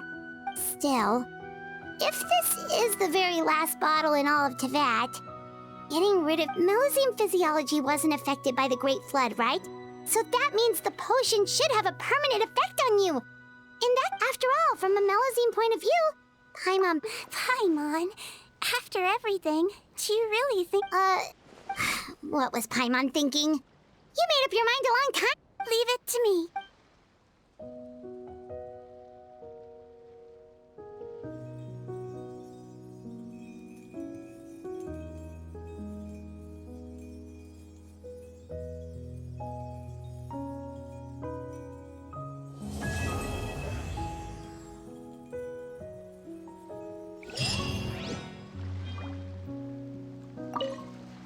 I'd like to stay here with my teacher.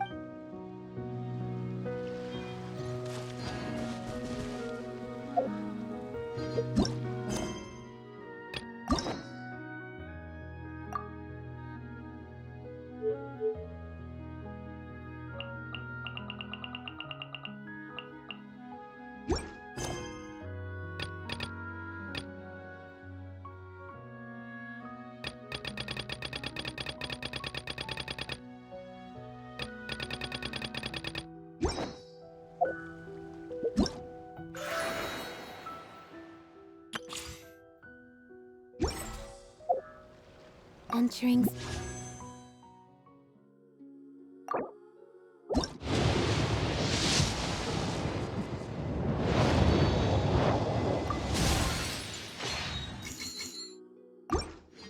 Standby mode. I hope nobody disturbs me.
Stay double fire.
to the job mate. B1, authorize. Well done, well managed. Bring it back home.